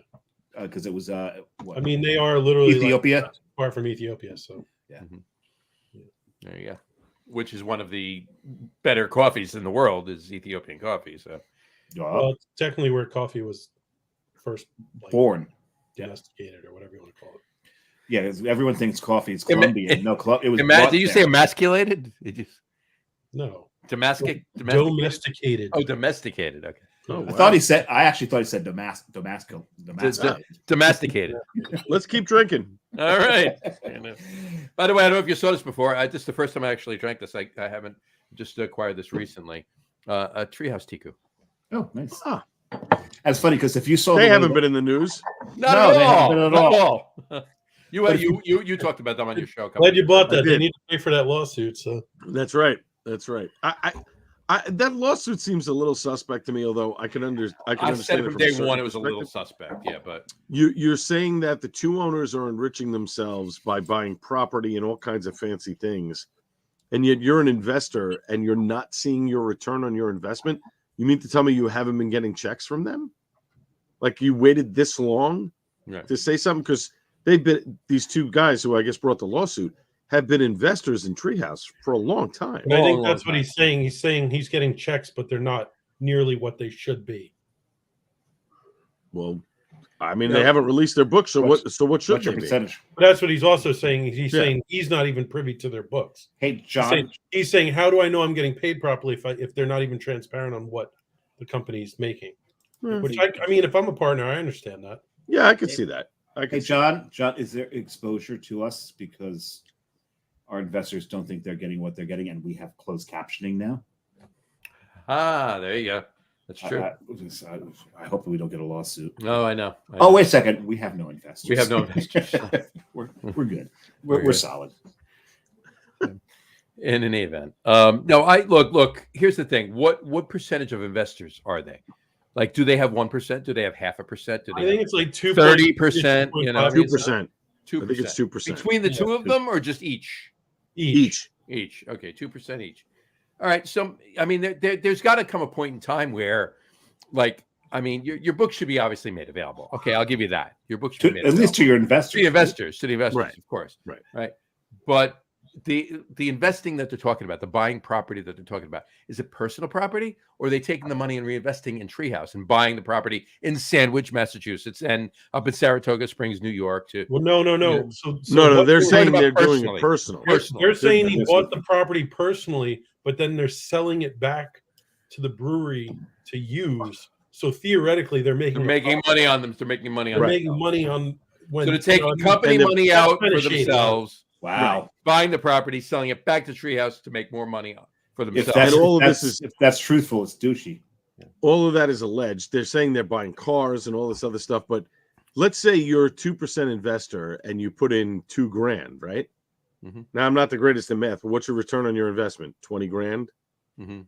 Mhm. you know, something like that. So if Right. you're getting checks on the regular, I mean, again, to Matt's point, you're right. I mean, if I'm an investor, I want to see what's going on here with the money. How is the money being spent? Whether or not I'm a 2% investor or a 50% investor, Right. I want to see where my money's going. Mm. That I've invested in a business that I'm looking for a return 100%. and maybe a steady return.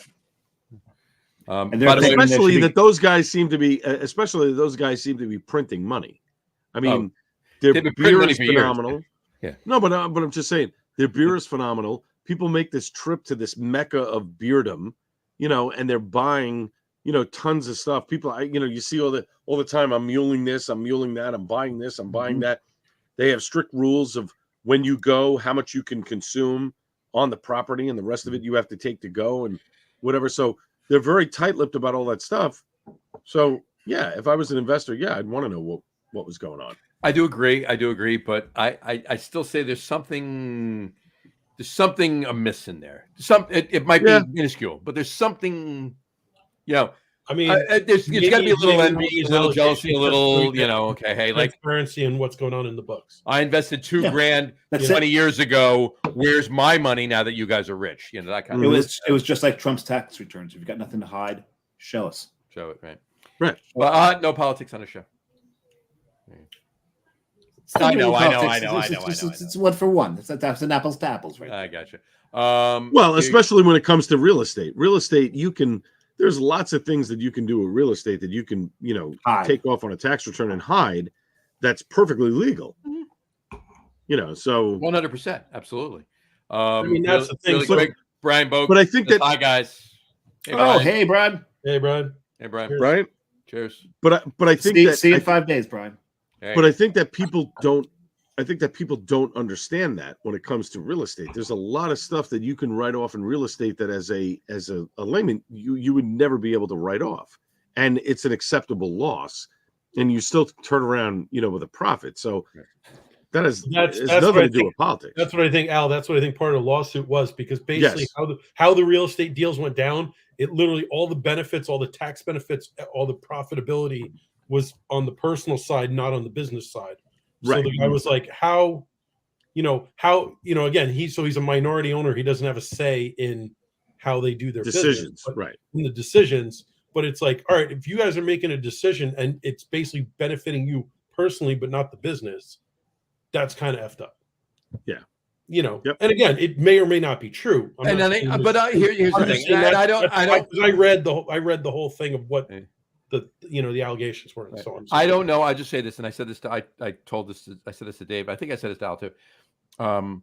I don't know what's going on, right? I'm just spitballing here, right? But if, and it's a big if, of course, right? Just hypothetically speaking, if the voting members of the investing group, right, and these two guys that have 2% each probably are not voting members. Nope. Okay, if the voting members of the investing They're group, not. If the voting members of the investing group voted for them to take the salaries and the money they're taking, okay, all's on the up and up. And I'm not saying it's good. I'm not saying it's fair. I'm not saying it's ethical. But it's legal. But it's but the two guys who are named in the lawsuit are the two that have the majority share. So they're basically saying, yeah, this is what I want. I'm taking it, in a sense. They're alleging that. Oh, I'm not saying that's not the case. Yeah, I'm not saying that's not necessarily the case. If books aren't transparent, there could be some shady stuff. Sure, there could very well be shady shit going on. I 100% agree with you. And I say the fact that the books aren't transparent leads me to think that there is shady shit going on. Fine. Because if it wasn't, I mean, if someone owned 2.5%, I'd be like, here, check the books. This is what we made. This is what your share is. Da da da. There you go. Fair enough. And I don't want to hear from you. I'm with Matt on that one. I agree 100%. All I meant was that, hypothetically speaking, if all of the voting members agreed and voted for them to do what they're doing, it's legal. I mean, whether the non-voting members like it or not, it's legal. Yes. So that's all I'm saying. I'm not saying that's the case. It may not be according to their agreement of how equitable. Well, that we don't know. That we don't know. But the other thing, though, too, is I think the funniest part of it, though, is after all these allegations and all this shit, I think it's weird. Like, he's suing them for like $50,000. Yeah. No, he's suing them for more than that. No, it's really not a lot of money that he's suing them for, which is kind of hilarious. I mean, I'm sure they're going to add legal fees and everything else on top, so it'll end up being a big number. But still, just write him a check and be done with it. $75,000. $50,000. It was well under $100,000. If it's well under $100,000, this would be done already. Wait a minute. They would have wrote him a check. $50,000. A week's worth of lawyers' fees would be $50,000. Yeah, I mean, well, no, that's the whole point. I'm like, this is actually ridiculous. Yeah. Like, I think what he wants to do is they'll probably just settle with him and shut him up. Of course, 90% of lawsuits are, hey, I want my money. Let's settle. Call it unless he's Mel Gibson in Payback. By the way, Dave. Because wasn't that about $50,000 in that one too? It was only about 50. And he wound up killing how many people over $50,000? It was like an absolutely and beautiful luggage. I read like 3 pages of shit of all the allegations, and then it got to the end and it was like, and he's suing them for this. I'm like, what the hell? I'm like, is that even worth the effort? I'm like, it was so ridiculous. So, Dave, by the way, I want my $2. Yeah. by the way, Dave, $2. this is even getting better as it warms. I know. Oh yeah, John, mine's gone because it's. Are you opening your third? I'm already on my third, so Al, you opening your third? Or you still on your second? I'm still on my second, but I'm definitely he had a opening much my bigger third. bottle, so I give him. Hold that thought, Dave. We just had an attorney weigh in. Here we go. Okay, Dave Campanelle, attorney. The legal fees are well over $50,000 to defend already. Probably cost that to read the complaint, he said. Yeah, but he's a drunk attorney. Well, 6 of 1. There you go. But it's a good. Wow. And James Harris said, "Fake news, sad." Wow. Better, yeah. Hire Campanelle. There you go. And the thing, what I meant by that, he's a drunk attorney because that's my way of saying We're drinking. he knows the beer world. That's his thing. No, well, our plan is not to get. So no, he's not a drunk attorney. He's a drunk attorney. Right. I got. Yes. I see what you're saying. Right. No, I got you saying. And then actually, I should just put it this way: he's an attorney for the drunks. For the drunks. There you go. There, that James is. Harris Right. James Harris said CBW better hire Dave Campanelle. There he goes. There you go. Well, let's not get in any legal issues. That's the more important part. Yeah. There you go. Right. Dave, will you work for beer? That's all I got to ask. I'm waiting for the yes with a big smiley face. If it's a yes, that he is a Will drunk you work attorney, for liquid no comma. assets? He would in that case he is a drunk attorney, no comma in there, be it Oxford, Walken, or Shatner. Yeah. There you go. Fair enough. Anyway. All right. Yeah, no. Hold on. He said we'll work for beer and liquid Assets. All right. Just give me the definition of liquid for liquid Yeah, assets. Right. Those are one and the assets. same, my friend. Liquid assets could actually be moolah. Right, yeah, exactly. Okay. No, See, no, if I open my third, beer third is liquid assets by definition. This is true. Jesus. Could be other liquid assets, bourbon, wine. That's true. I did get one of my gifts from my sister-in-law. Okay. Oh, there you nice. go.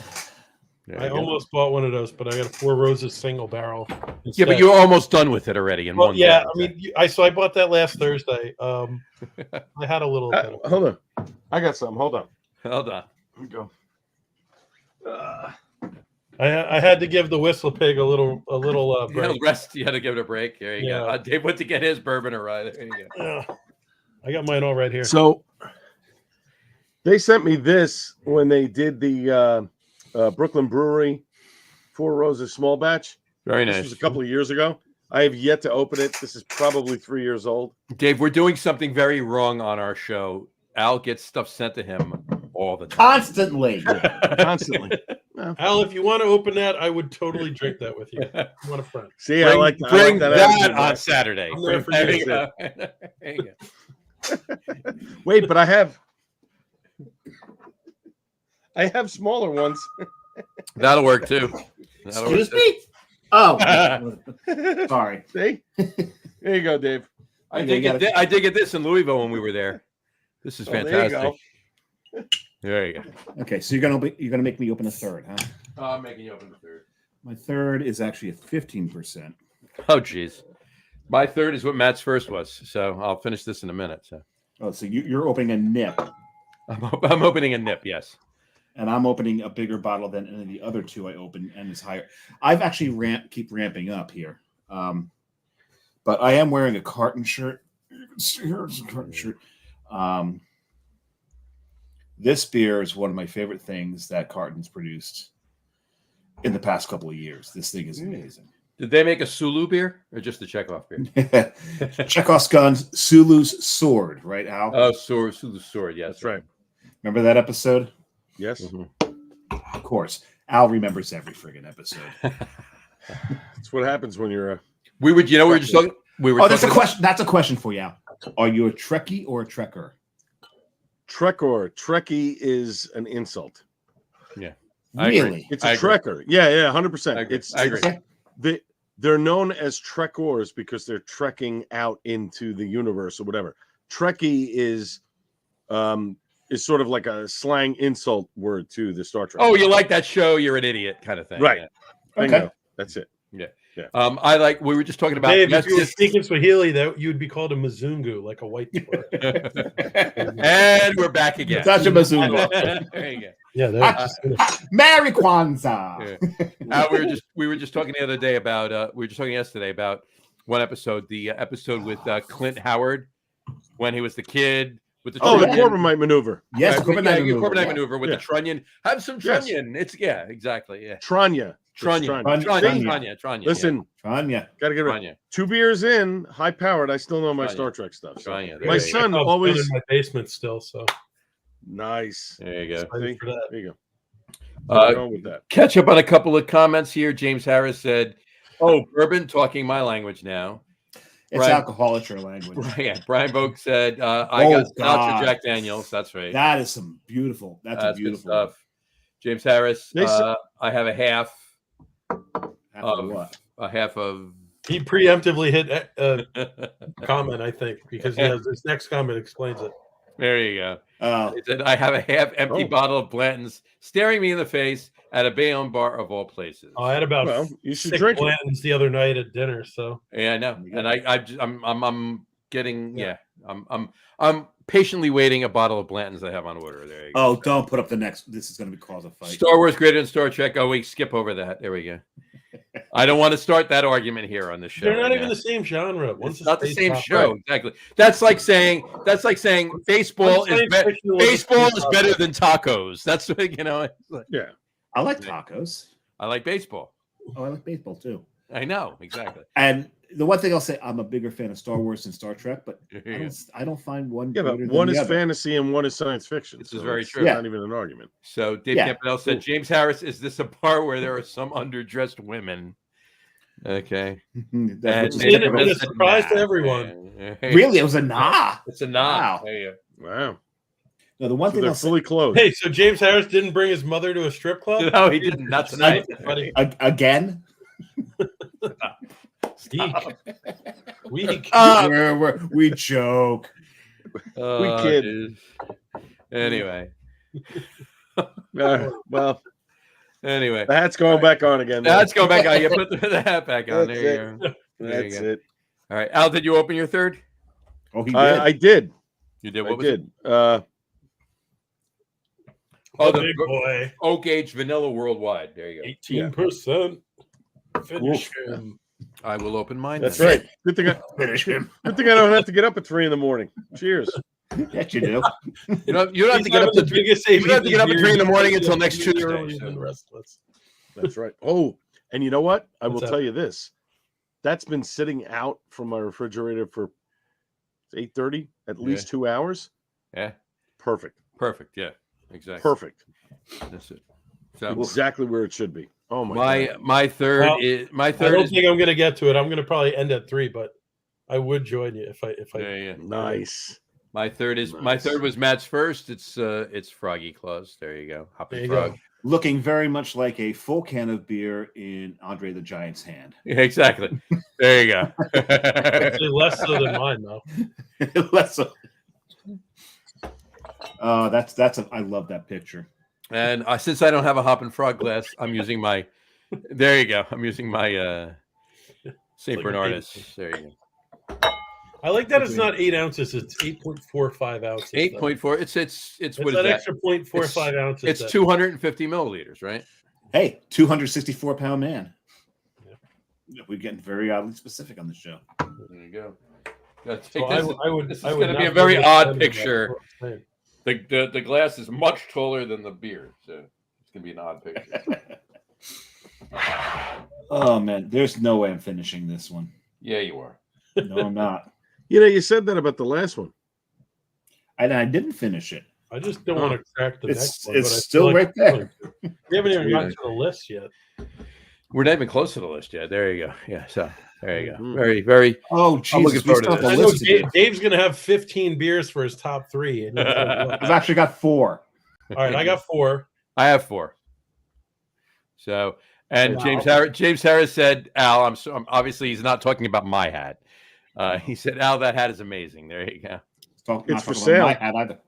It's for sale. Will you sign it? John Ross, the hat Sure, you why bought not? now is for sale. There you go. $20. Al signs it. For half a bottle of Blanton's. There you go. Just take it from the bar and run. Hey, get this going. Just go. It's yours. There you go. Have Look, fun. it's here. Oh, I can't wait to see the police report on that one. Put it in your mom's purse. They'll never suspect her. That's true, though. I Uh, love that. All right, that's an open. Hold on.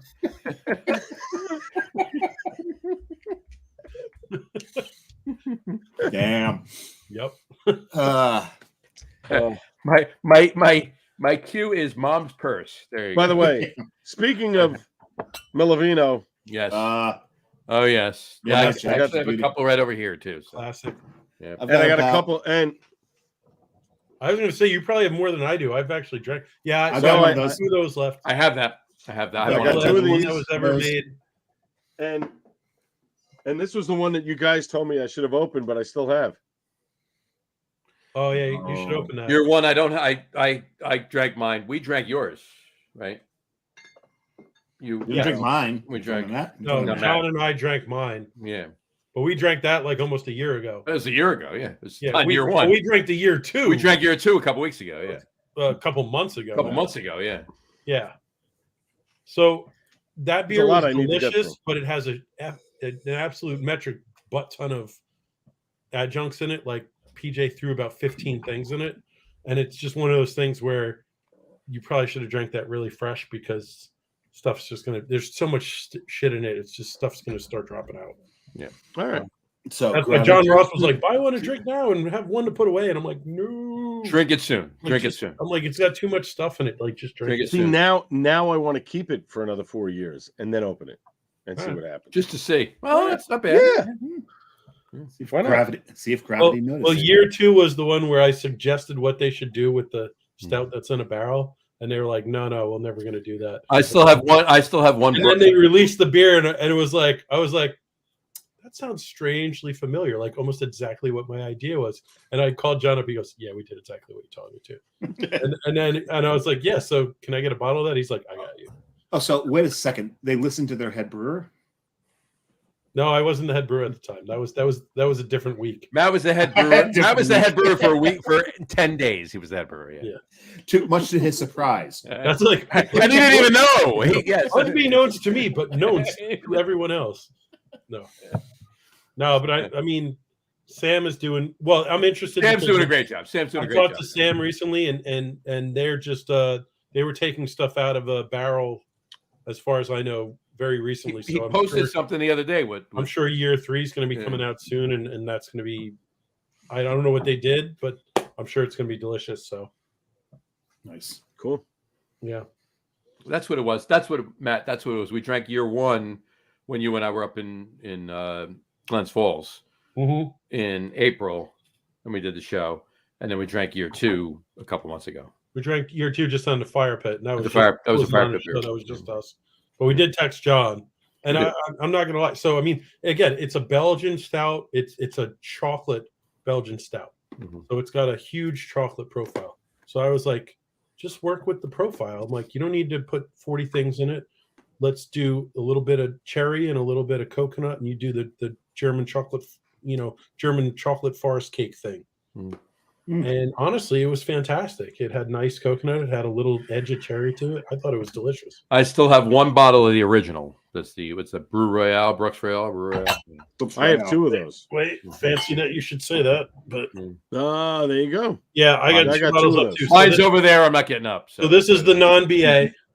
But yeah, I mean, it's a big old stout that should have held up like really amazingly. That's been sitting in my refrigerator should since he crack gave one it of to me. those. He actually brought it to my house. That's been sitting in my refrigerator since he gave it to me. I cannot wait to crack it. That's good. It's good stuff. Yeah. Well, I remember. Dude, The that- year 1 stout, I bottled all like 163 bottles by yourself. one at a time by hand. Oof. You Yeah. did. Yeah. Laborious I would went be to the word. Cyprus and they hadn't used their bottling line in a while, and Charlie wasn't around. He was actually in Texas. And long story short, the CO2 pressure was a little weird and so I could get one head to work perfectly, and then anytime I started to try to get any of the other heads to work, the pressure would drop to shit. And I'm like, listen, I'm not screwing this beer up when we only have one barrel of it. So I said, let's just do them all in one head at a time, and we'll just make sure the beer's right. You know, There you go. It was way longer than it should have been, but it is what it is. I'm like, let's just make sure the beer is what it, because we put so much effort in. They barrel aged it. They put all those adjuncts in it. It wasn't a cheap beer. I'm like, let's not screw this whole beer up. Let's just there you don't want to waste a whole batch. You know, I was like, listen, if it's gonna come out, if the one bottling head is working fine, that's it. It'll take a while and it sucks, but Dave, guys, take a look at the comments. I'm thinking I'm going to block the last couple comments we have. What do you think? What do you think? Yep. Mm-hmm. Interesting. Yeah, I'm gonna. Yeah, you got spam. And there we go. I gotta tell you, one of our proudest moments on the show is the first time we got spammed during the show. It's like, we've made it. We're being spammed. We're being spammed. But collecting Sarah, you cannot have her contact info. There's nothing wrong with collecting souls, though. I mean, dark as their souls, or like, you know, just your first beer, yeah. Are the souls weathered? Because and we're back. There we go. There you go. There you go. What's that in Swahili? There you go. Souls? I don't even know. Speaking of weathered souls, actually, yeah, we got to reach out to Marcus Baskerville. We got to get him on the show.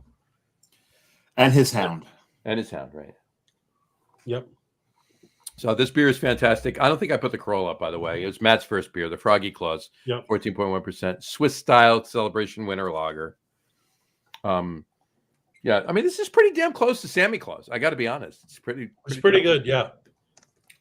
I'd say it's just a tad like boozier and not like, I feel like, I mean, granted, most of the Santa Claus I've had has been aged for a few years too, so maybe it's just that it's a little smoother. But no, honestly, it's pretty good compared. So you're saying Hopping Frog did a clone beer? Pretty much, yeah. Good on them. Yeah. Especially when they named it pretty much almost the same exact name as the original beer. I'm like, yeah, they kind of changed Sam to Frog. That's basically all they did. So James Harris just said, we were talking Froggy Claus. He said, weathered souls. He said barreled souls. No, departed souls. Borrowed souls is good too. Barrel souls. Yeah. Now, James Harris is like, I think he's a founding member of Barreled Souls at this point with the amount of. Wait a second, I thought Granite was the bigger barrel. No, apparently James Harris is even bigger than Joe Granat. Really, really, because I really thought that Joe Granat would sell his soul for Barreled Souls. There was a time. Yes, I don't think so anymore. So. Modelo comes to mind, but we won't go there at that point. He does like his Modelo. He does like his Modelo. So the man doesn't like beer. All right. Hey, let's do our top threes. What do you think? Can any of us read our list? I can. I can. Oh, not only that, I spent a bunch of time. I got these. Yes, there we go. Perched at the point of the nose there. There you go. All right, so let's start. Our top threes tonight. Our top three favorite big beers, 12% and up, that we've had this year. Now, before we get there, though, before we start the list, our top threes, whatchamacallit, of all time, if you will. Okay. Now, because we've been doing this show, this is our third year doing it. We didn't do it the first year. We did it. First year, we did it the second year, third year. This is the fourth year, right? The first year, we weren't talking to Matt the first year. Just kidding. You're lost. No, Matt was actually on the show before that. We just didn't do this show at that point. So, actually, I think we had Rick Reed on the show for this show. Producer? Yeah, right. Yeah, exactly. No, the pitcher for the Mets. That Rick Reed. Again, that loser. Yeah, that right crazy. That was different. Anyway, all right. There's one Yankee fan on this show. Can anybody guess who it is? It's not. It's And the it's lower not- right corner. It's the lower right corner. There you go. He's going to get his There he goes. Yankee hat. There you go. Wait. The best Yankee hat ever. Because it's that Shark. See, here we go. There you go. Shark 8 Yankees. Shark 8 Yankees. There you go. By the way, James Harris said, my whole fridge is barrel souls at the moment, nothing under 14%. Why aren't you on the show? Yeah. There you Yeah. go. All Oh, right. because we didn't invite him. Oh, that's why. Right. No, he's at a bar in Bayonne. That's why he's not on the show. He took Yeah, his he- mom to Actually, the movies. technically, all the comments, he's on the show. So He took his mom to the He movies. took his yes. mom to the movies. I'll give All him right. a pass on that. So the first 2 years. But when he has the barreled soul share, I better be invited. there you go. You're going to go to Bayonne? No. No. He's gonna Okay. So we did Load our up that whole fridge, put it in the back of a truck, and come on over. right. Bring it to Brian's. Brian's is probably the best. Yes, best venue. Best Right. bottle share venue. And close to Cutlets. Right. It's Yep. very close to Tommy Cullen. It's only a couple blocks away. Yeah. Anyway, so we did our top three. We did our top three 2 years or ago. two years ago and last year. We did. It's And the first year was our top 12% and over all time. all wasn't it? time, and then last year it was the top 12% and over last year, and then so it is this year. So, just to recap, Matt's all time is his number 3. Matt, you want to weigh in? Can you think? No, off the I cuff? don't even remember what All I right. said. So Matt's all-time top 3 for 12% and over is number 3 is Tweak from Avery. It's a bourbon Yes. barrel aged stout with coffee. His number 2 Back to coffee. is Semi Claus. Okay. That's right. And Remember that. his number 1 is Beer Barrel Time from Side Project. It's a cuvee of bourbon barrel aged stouts. Dave's top 3 of all time is his number 3 is Mad Rum Runners from Thimble Island. His number 2 is Chocolate Rain from the Brewery, which is a fantastic beer. Chocolate drink. Chocolate Rain's a fantastic beer, yeah. Chocolate rain. Rain, chocolate chocolate rain. rain. There you go. There you go. And The guy that looks like Urkel. too. yeah. And it's- He anyway, looks like Urkel and he sounds like Barry White. Like that was Yeah. that was so amazing. When I first saw that, I almost peed my pants. oh, geez. Jazzercise. Exercise. Oh, I gotta write that down. Hold on one Yeah, second. wait, you never saw the David Letterman top 10 list of things that sound great when said by Barry White, and Barry that White was comes out, and one of them was Jazzercise, and the Jazzercise. audience went ballistic. It was great. Jazz. Oh, And I think number one was Oprah. Oprah. Now, was it Barry White actually saying it?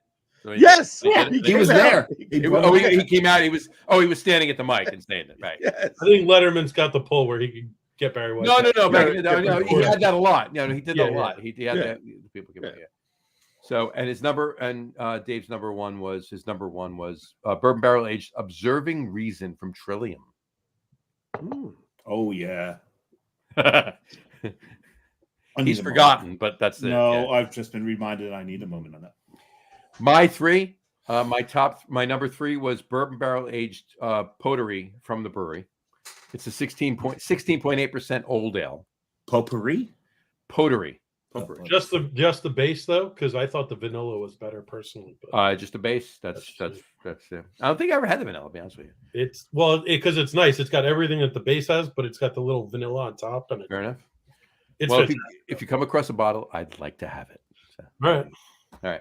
You don't cost a lot of anything, John. Like that. Well, that's true. So, number 2 it was Uncle Jacob Stout from Avery, and my number 1 was Triple Bock from Sam Adams.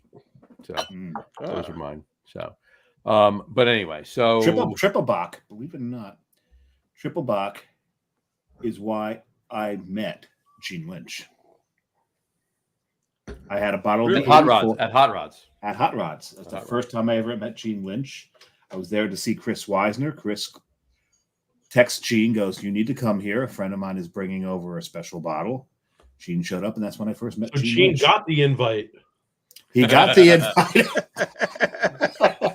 That's why he's so pissed off. He got the invite that one time, and then everything else went to shit. That's That's great. it. Gotta love it. By the way, James Harris, a Jet fan just commented on Giants. He goes, Tommy Cutlass is done, much like Linsanity. Okay. Shut your mouth. Yeah, call me when you get rid of Zach Wilson. There you go. Well, he ain't playing on Thursday, so he's done. Yeah.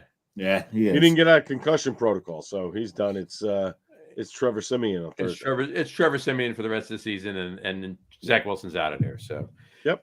You know who I personally think, honestly, I'm not a Jet fan, but who I personally think will be Aaron Rodgers' number 2 next year? Who? Tyrod Taylor.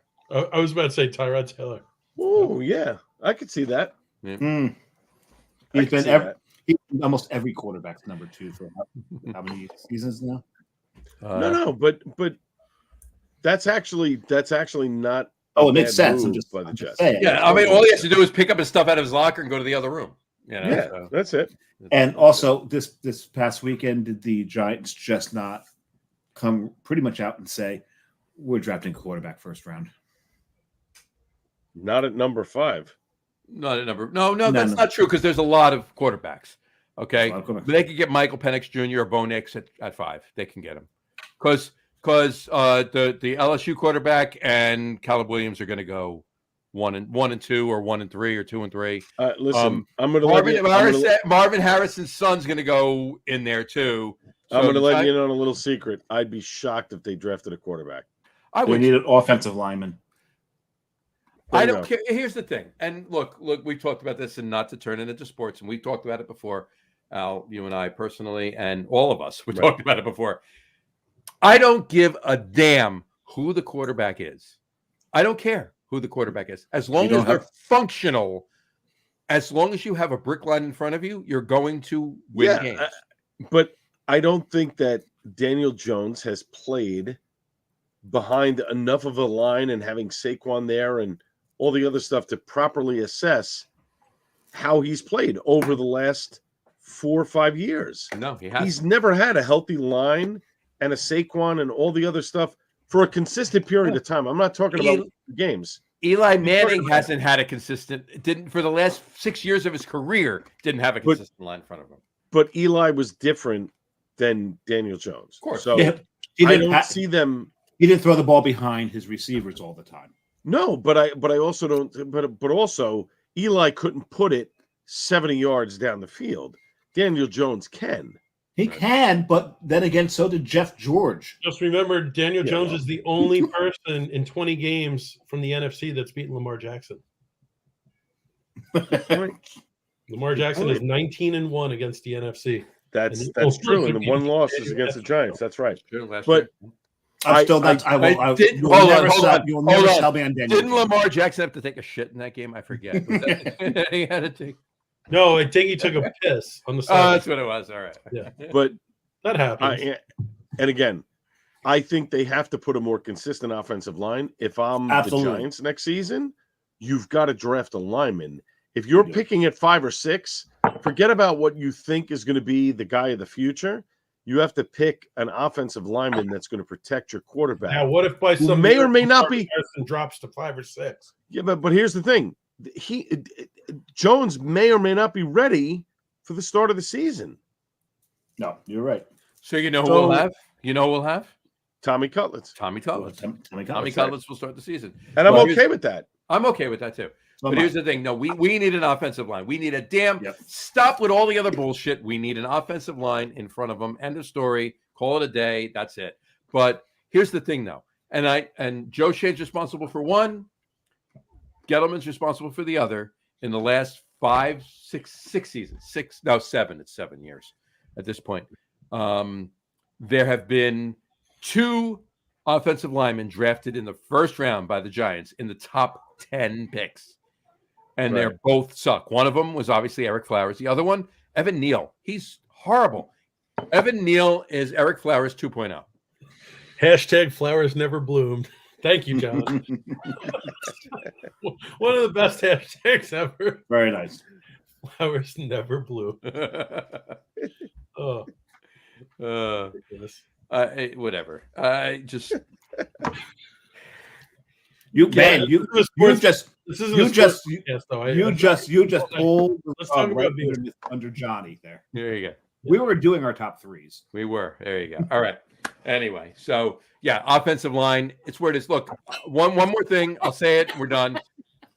I'll say it. We're done. I'm trying to get us back Football on is track, what and John they went suck. right back. No, to no, I'm no, done. I'm saying, drinking. I'm done. Football is running the trenches. I don't care how good your quarterback is. I don't care how good your running back is. I don't care how good your pass catching tight ends and your wide receivers are. If you have a brick wall as your offensive line and a brick and a powerhouse brick wall as your defensive front line, okay, you are going to win football games. End of story. End of story. I love Phil Simms. He won a Super Bowl. Okay. But He's not Joe Montana. He's not Tom Brady. He's not. Keep going. Let's go. Phil's job was to not lose games. Right. That was it. Well, up I got one other Brock sentence. Purdy was doing a good job of that. I got one other sentence. Trent Dilfer won a Super Bowl. That's right. Okay. Won it. Yeah. Okay. Our top Anyway, threes. What are Our top three. John? All right. So Al, I want you to start. I want you to give us your top three all time, and then because you have to jump in with All this, right. and your top three this year. Top three all time. Mm-hmm. Utopia's 2017. Is this 3, 2, 1 or 1, 2, 3? This is kind of cheating, but okay. Why is it? No, it's no particular order. No particular. Utopia's 2017. 12%. It's admissible. Right. But is it a That's beer? it. It's technically beer. Yes, it's technically a beer. Technically beer. Dogfish's Raison d'Extra. Nice. Okay. Excellent beer. And then this year's Bourbon County Angels Envy 2023. Ooh, haven't had it yet. Gotta find it. That is like it could age, but if you don't want to age it and you want to drink it right then and there, phenomenal.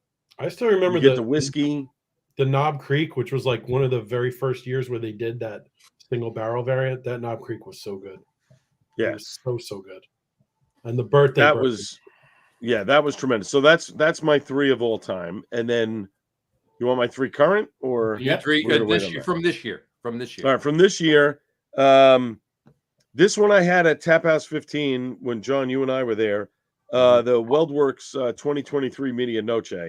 Oh, That it was fantastic. outstanding. That was outstanding. Just had a bottle of it the other day. It was very good. Timber Rails blended with lumber number 1, which I got a can of that at Paragon. That was 13.5% ABV. Fantastic.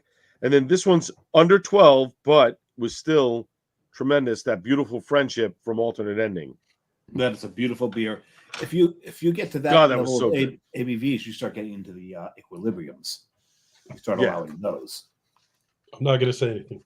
All right. It's a great beer. It was a really, really good beer. I've got one sitting out there. Yeah. I did get a bottle of that one. Such a beautiful beer. It is Yep. really good, yeah. So, all right, Matt. It's Potenski. So Now, Matt, so Al gave us his three of all time, yeah, his three this year. Oh, Matt's wait. An honorable mention. Vanilla Thanatoid from our mutual friend brewing in Colorado. Oh, Solid. I know Jan the brewer. I've had him on my program a bunch of times. He sends me all kinds of stuff. This was a 15% ABV beer. That was over the top. He sends me so much stuff. I have to give him a shout out there. It was a fantastic beer from this year. Yeah. So, but Matt's only going to give us the top three from this year. big beers from this year. Yeah, that I've had in this past year. Yep. So I have an honorable mention, and it's an honorable mention because it is not a beer. It is a mead. So I don't know if you guys have had anything from Brewland. No. Brewland. No. They're making. Where are they from? absolutely- I have to look it up. I don't even remember where they're from. I think they're East Coast though. Let me look it up. Brewland? Yeah, Brewland. So Brewland. it's BREWLAND. They're in Oakland. They're in LICH. Oakland Park, Florida, and Oakland Park, Florida. Yep. And they are temporary. Oakland Park's where whatchamacallit is. Absolutely. What the hell? Really? I can't think of it. Really? Whatchamacallit's there? We're all right there. No, the bacon maple stout thingy. Fuck. Me. You're. I know you're talking about. I'll think of it. It's a Hindu sort of reference. It's a Buddha thing. No. Yes, Funky Buddha. There you go. You're thinking of Funky Buddha. Yeah. Brewlahan is temporarily closed right now. Well, that sucks, but I'm telling you, they're making absolutely some of the best honey-based liquid in the business right now. Nice. And so I had it ever since. Well, ever since Melvino shut down. Yeah. Mm-hmm. But I had the DPV Sauternes, whatever, barrel aged. Are you speaking Swahili again? No, that's terrible French or whatever it is. Sauternes. So basically, it's a double pair mead with Tahitian vanilla beans, and then it's aged in the Sauternes barrels. So like basically. Sauterne. Yeah, my French is shit. Healy's okay. Spot on. But long story short, it is beautifully pear with a beautiful friggin' vanilla note in the finish, and then it has this awesome like white port edge from the barrel with some nice oak spice. Really complex and just really cohesive, and everything worked together. But I'd never had that flavor combination before, but it was killer. And that was that rings in at 14%. 14. So to deliver pear in anything, is doing that correctly. There's talent there. Pear is a lighter flavor, so pear is lighter than it had apple. a beautiful amount of pear to it. I said this is and the fact that the pear was there and the vanilla in the barrel did not overpower it on top. It was a brilliant. That is well done, because there's two fruits that I think that don't get so overpowered so easily. It's pear and strawberry. Yeah, Matt, I got to ask you, because you made a bunch of mead with Sergio over the years. Mm-hmm. Is 14% the standard for mead? If you're making a full strength mead, like 12 to 14 is fairly standard. And that's just, everything Sergio made, almost everything that Sergio made. There's so much sugar and honey 14. that you're going to probably, like it's really what it is that's the point where the yeast shits out. Mm-hmm. Right. Like it can't keep chugging through. It just, there's so much alcohol in there, it dies. Right. So a lot of the meads are in that area. If you have a full strength mead, there are ways to bump the ABV up higher than that. If you use a real, like, the problem is you can use a champagne strain, but then it just strips a lot of the character out and just makes it higher. It's too dry. Yeah, it dries everything out, but it doesn't just dry it out. It literally strips the flavor and character out too. So, like champagne yeast is kind of, you don't really want to do that to it. You'll just ruin it. All right. So you're 3, 2, 1. So we'll get into the actual beers.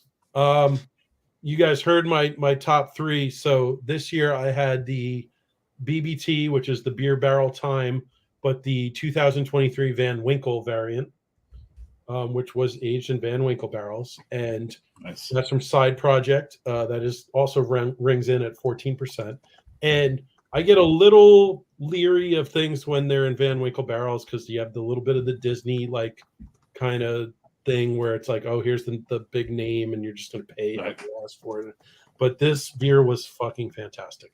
It was, beer barrel time is one of the most complex straight barrel aged stouts I've ever had. This had beautiful sweet bourbon. It had a little bit of barrel char. It had some nice leather. It had all kinds of things going on. It was super complex. And I was just like, I literally went into that beer like expecting to be disappointed, and it was fantastic. So, it went from where I expected it to be way higher than that. And it's probably one of the better BBT variants that I've had. I also had the BBT rye this year, which was phenomenal.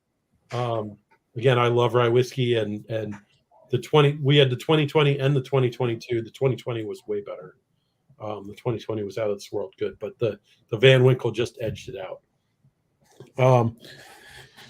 Number 2 was a big barrel-aged, big adjunct stout from Moxa. So it rang in at 13%. It's called Beautiful Convergence. This had Thai banana, coconut, vanilla, and cacao in it. And it was aged in Weller and older Elijah Craig barrels. Unbelievable. Thai banana. Really, probably one of the cleanest Thai banana beers I've had.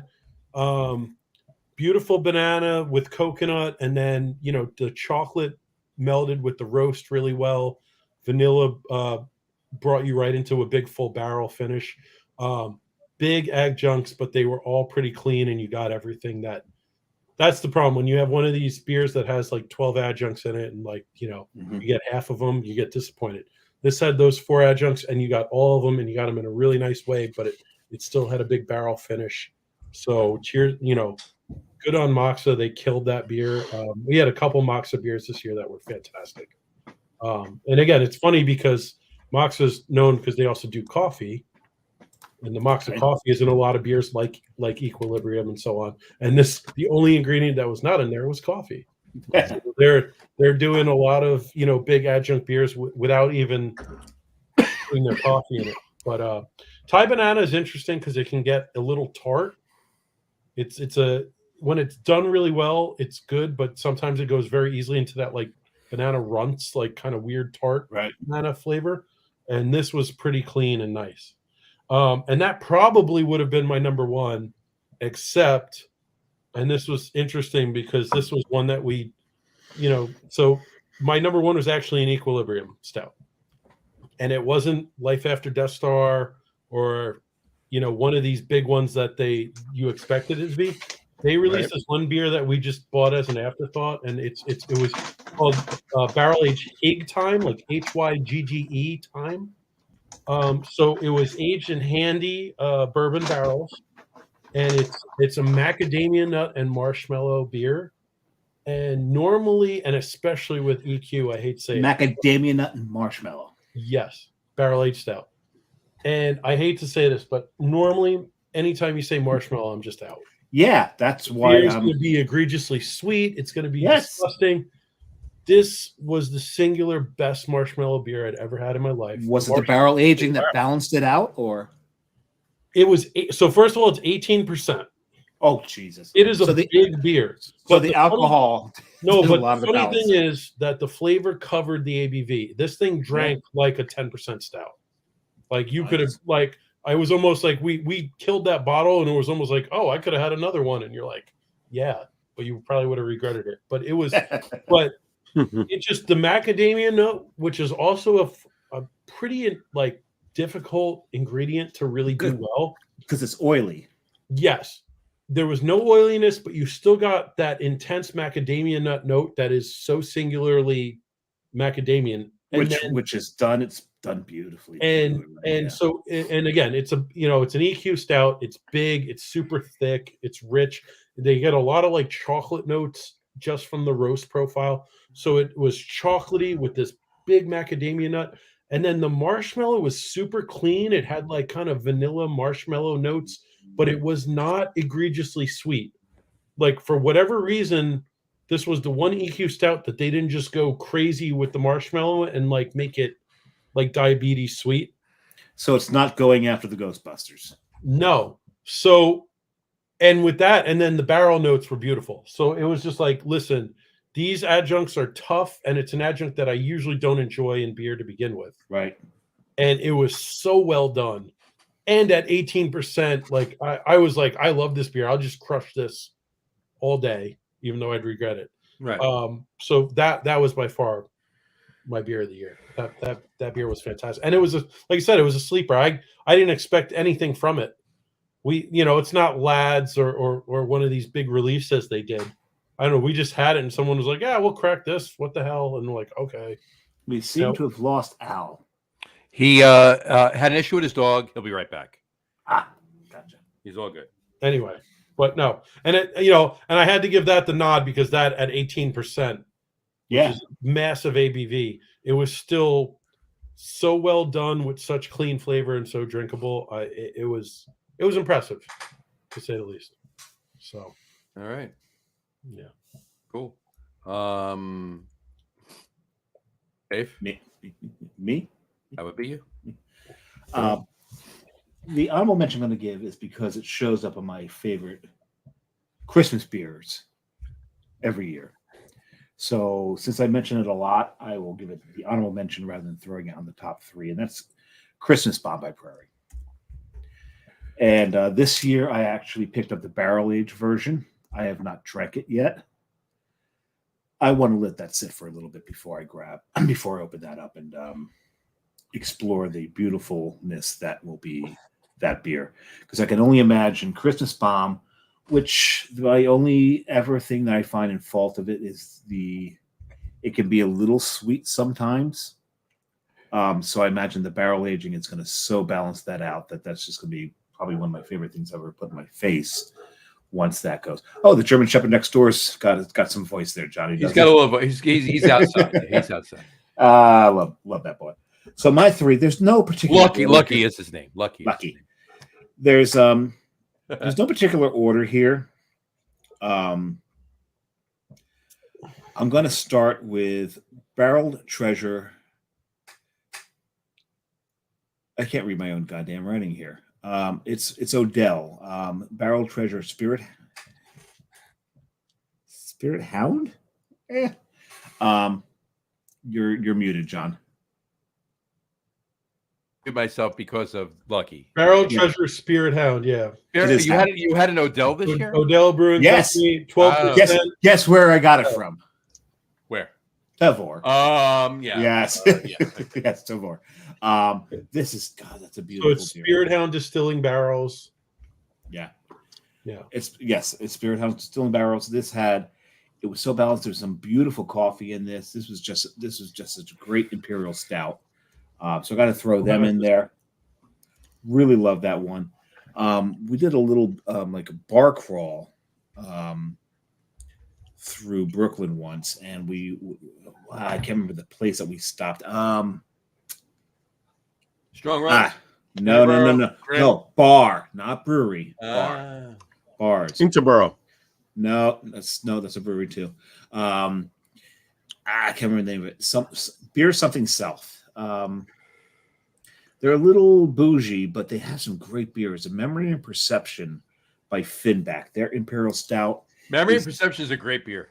Holy crap. This is a dried out boozy almond joy is what this beer is.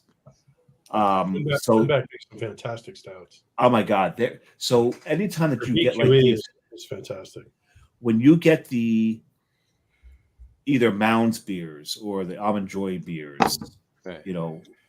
So many times they're so damn sweet you need an insulin shot when you're done. Sure. This is not that beer.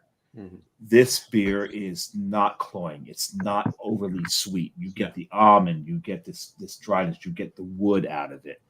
This was easily. I guess I am going 3-2-1 because this is number 2. This beer surprised me. Either way, it works. Yeah. The 3-2-1 or 1-2-3. It doesn't work. But number 1, and yeah, I'm turning into a homeboy here. But I opened a bottle of 2021 bourbon barrel aged Mexican brunch from Kane this past year, and my God, John, that's going to enter into my top 3 all time. Really, Mexican brunch. Mexican brunch has always been one of my favorite beers produced in this state. Just taking the chocolate, taking that little, just enough of cinnamon to be there and impact the beer, but not take over. And that takes a very specific touch. Matt's brewed long enough that he knows that there is a fine line with cinnamon. Not enough perfect shit. God, you're done. Yes, exactly, with cinnamon. And Mexican brunch, Mike and his people they've nailed down exactly where that line is. It's 264 pounds, right? It's right there. You have to be very specific with it, and they do it there. And when you bourbon barrel age this, I always thought that I opened this with trepidation. I really did, because Mexican Brunch I thought was just such a perfect beer. You're not going to bourbon barrel age this. You're going to fuck it up. Not at all. Not at all. The bourbon barrel agents, they pick and just like the amount of cinnamon has to be a certain point, the amount of time that you leave something in a barrel, there's a second you've got to take it out for it to be perfect. Yep. And they nailed it. Yep. They nailed it on this one. And this is probably one of my favorite beers I drank. I got a random question for you though, Dave. Yeah. You had the rye barrel aged Sunday brunch at all? I have not. And I know coming from you, Matt, there's a little bit of a bias there because you're such a rye whore. Yeah, but the thing is, and don't get me wrong, I love the bourbon barrel aged Sunday Mexican brunch. Right. It's fantastic. But I think the rye barrel. I have to concur with Matt. The rye barrel Sunday brunch is. I think I haven't had it.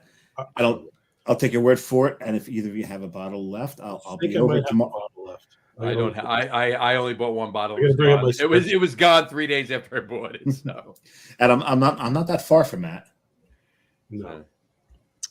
Well, we should get together on Saturday for that. We should get together on Saturday for that. We really should. Matt and I are both question marks. By the way, yeah. Well, we'll talk after. We'll talk after this. I'll give you mine. I'm going to give you my honorable mention. I had 3-2-1. All along, I had 3-2-1. I threw an honorable mention because I had it yesterday. I never had this beer, and then my brother-in-law brought over yesterday for Christmas. Brought over a bottle of it from Source, the Mexican hot chocolate. Oh my God, that's such a good beer. That was fantastic. That is an amazing beer. So that 13%, that was an amazing beer. And the thing is, you usually can only get that if you're in what's the club that they have? The whatever club, yeah. I forgot what they call it. Yeah, I forget the club they call it. The Source OG thing. Yeah. Oh yeah. Which Al is in of the four of us, which is Al is in, but also if you just happen to be some sort of like personality in the crowd, or if you know someone, if you know somebody. Yeah, Jeremy gave me one. Jeremy gave me one too. Yeah. So anyway, and I'm going to throw an honorable mention in there. I got to be honest with you, the Rhine Guys Southern Grist collab came close, but I have to throw this in there because as it warmed, it made its honorable mention. And I can't wait to have the regular one just to see. And I'll probably take it out for a good couple hours before I actually take it out of the fridge for a good couple hours. Wooden cleats. So I may bring my other coon hen to Brian Boak's on Sunday tailgate on there you go on Sunday. Yeah. All right. So my 3-2-1. My number 3, and Matt, I thank you, Matt. He brought it over. It was a fire pit cigar beer, the Ambarana barrel aged wooden cleat. Was friggin' amazing. Now Ambarana, wait a second. How do you say Ambarana in Ambarana? How do you say Ambarana? It's really not. How do you say cinnamon in Swahili? There you go. Right. Oh, I don't even know. Yeah, but no, this was fantastic. But we stumped them. It wasn't over the top cinnamon, but it was like perfect. It's probably just say chai and they good. Throw it in there. Chai and call it a day. Yeah, it was fantastic. The Ambarana barrel aged wooden cleat from Kane. My number 2 was the Beautiful Friendship from Alt Endings. The so wait, you got to qualify which that's one. That's an asterisk. Because 2023, the one we just had, the one we just had from this year. The one that was the collab with Esker Hart. Esker Hart collab, the Esker Hart collab this year. Yeah, right. That's a phenomenal beer. Which we talked about the other day. The fact that it was in Seagram's barrels, right? Yeah, which is very odd. Like I was just like, Matt, you and I talked about it. No, but Matt and I talked about it that day. Yeah, when we were there after the interview, we talked about it, about how it was weird that it was in Seagram barrels, right, and how good it was. Yep. Who the hell? I hate to say it, but I have a Beautiful Friendship that they did last year that's in rye barrels that with vanilla beans. Right. So I haven't cracked it yet. Right. So that I have high hopes for. That's freaking That awesome. that I've heard was very good as well. So, By the way, it's such a good beer. Dave, you did make the promise. Brian says I will enjoy that Sunday. There you go. So there you go. Oh shit, he's still listening. There you go. And my number one. Okay, so now I got to bring it. There you go. And my number one, I'm going back to Kane. Matt, you and I had this a few weeks ago when we were there. The double cast 2023, the English barley wine from Kane. That was probably my number one. You got to admit it. Mike does good shit. So good. It was ridiculous. I did find, and we'll talk. Brian said, "Yes, I am." There you go.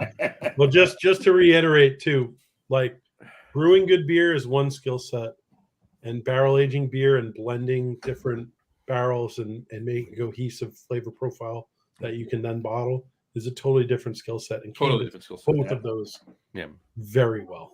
Yeah. And that's why their barrel age program, all those barrel age beers are fantastic. Yep. Fantastic. There you go. Yeah, Kane hits the mark on all of that stuff. Yes, they do. They really do. And They they, really make some do. they make some pretty Because decent people don't, IPAs, too. people don't realize though, when you taste barrels, the one barrel is going to be very hot. It has a lot of liquor, character. One barrel is going to be kind of very bland. You didn't get a whole lot out of the barrel, and like you got to You take. gotta know. Again, for some of these releases, they're probably using 50 barrels. You got to taste everything. Say, okay, these 5 are literally getting dumped down the drain. These ones are hot. These ones are mild. These ones we combine them, then it'll be in the middle where they got to have a whole plan to how they want that beer to come out and taste all the barrels and figure out what combination of those barrels will get them there. And that's a skill set, and they do it exceptionally well.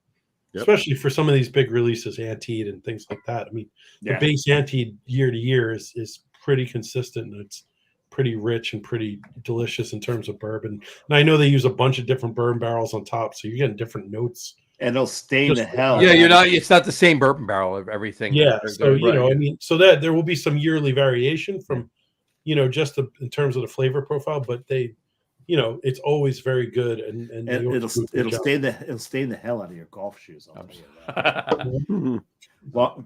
Long story, different.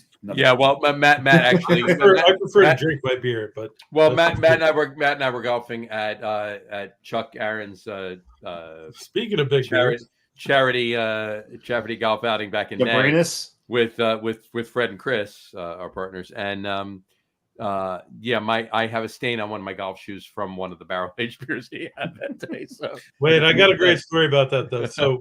So every other hole is a beer. Yeah, it is. So we get to like the second hole, and it's the Belgian triple King Gambrinus, which I'm a huge fan of, and it's like about 11%. And keep in mind this is a golf outing, so not everybody starts on hole 1, right? So you start on hole 12 or whatever, right? 8. So we're on hole 9, and we get the Gambrinus, and I'm like, all right. So they gave us these cups, so I'm like, I'm gonna fill up my cup and have a Gambrinus. Meanwhile, it's like a 20-ounce cup, which I didn't think about. And then the best part was like a hole after that, we get to like we were almost by the turn or whatever. So we get there, and so Chuck's there, and he's like, "Hey, what are you drinking?" I'm like, "Oh, I'm drinking the Gambrinus," and he was like, "Oh yeah, that batch came out pretty strong. It's like 13%." And I'm just like, and he goes, "Those are 20-ounce cups," and I'm just like, "Shit."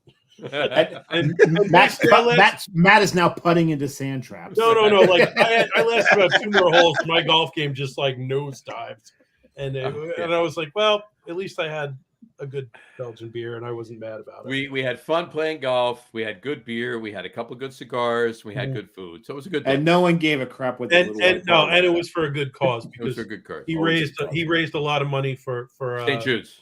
For St. Jude's, and that was that was the point of it. But That's having awesome. the fun and everything was secondary. That was a great event, and I'm excited to go to it again next year. I'm sure we'll be invited back, Of course. and I won it. I won a beautiful Giants. He did. I didn't. Well, the funny thing was Chris gave me his tickets before. Yeah, he won. Chris won. I didn't. There you go. So Chris won, and I walked up, and he got like a schmedium, and everyone was looking there like, "What the fuck?" Because obviously, I'm a little bit larger. It was for his son. He got it for his son. Yeah, he didn't get it. You know, he put the tickets in to get it for his son, and I'm like, it's not for me. Relax. So then I went and sat down, and they did the large, and then they went with the extra large, and I won again, and I walked up, and everyone was like, God damn. There you go. And then when you walked up for the extra large, they still went, really? No. So The extra large fits fine. it fits fine. There you go. I've been in the gym. There you go. Well, I put it for the 2X only. So I've also eaten about 20 pounds of Christmas cookies in the last. Yeah, I got to hit the please. gym. Actually, I ate. If any of you know, if anybody out there that knows, I ate about half a Mueller's crumb cake in the last 2 days myself. So, I mean, I also might have done a little bit of drinking, but I have no pants that fit anymore. which is why you should not stand up. All right. I'm not going to. Home is Notice where the I'm kind pants of lying are. back right here now.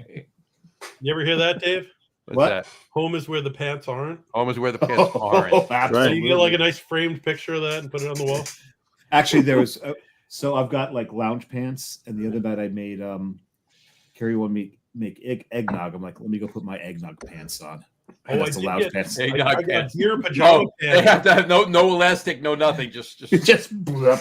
I got really sweet pajama pants with beer like steins all over them. there you Oh, go. They're in nice. the wash. I didn't get them yet. Otherwise, I'd Oh, it's better than being in a box of storage.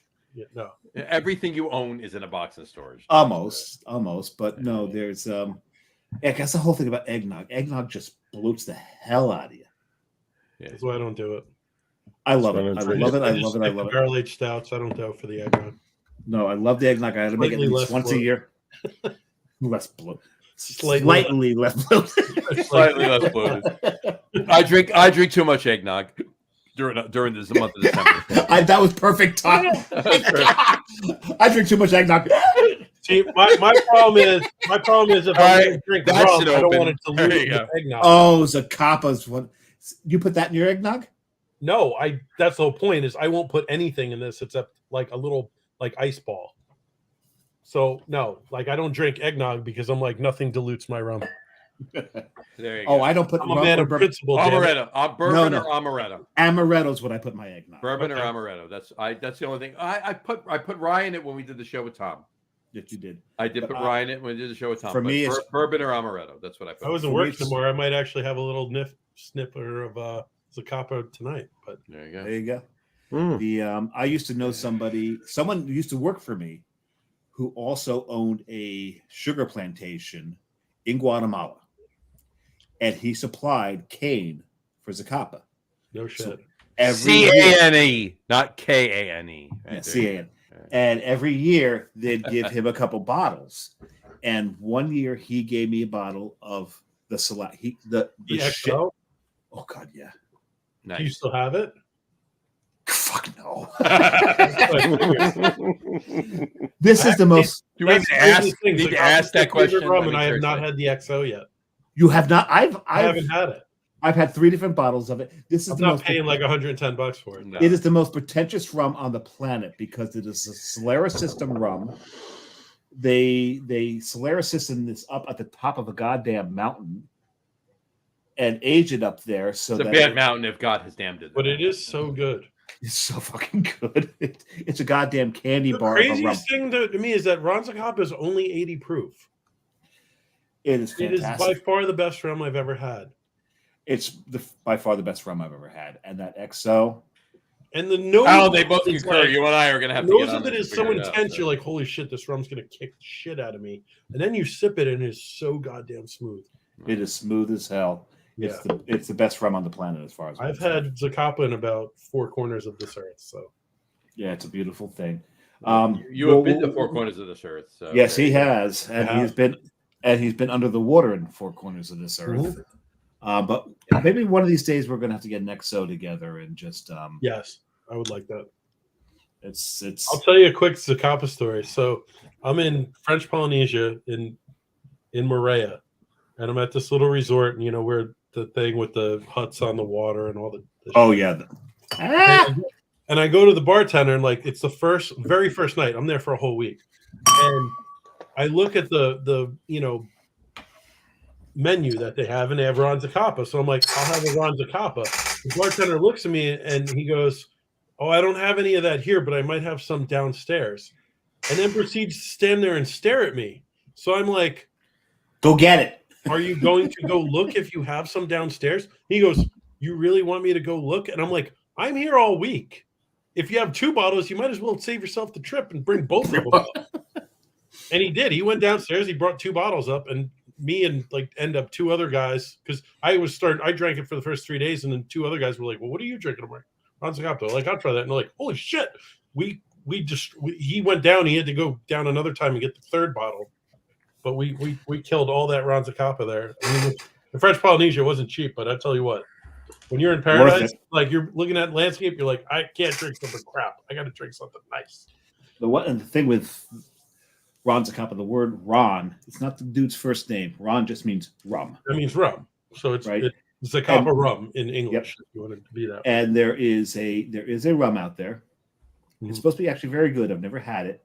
It's Ron de Jeremy. I am not shitting you. It's not like rum chata. It's not a cream rum. Oh, Jesus. I will have a long pour of that one. On that note, the Brugal and Yeho was actually not bad. In Ron de Jeremy. Ron, I wish I was kidding. I'm not kidding. It's not a joke. There is a rum out there called Ron de Jeremy.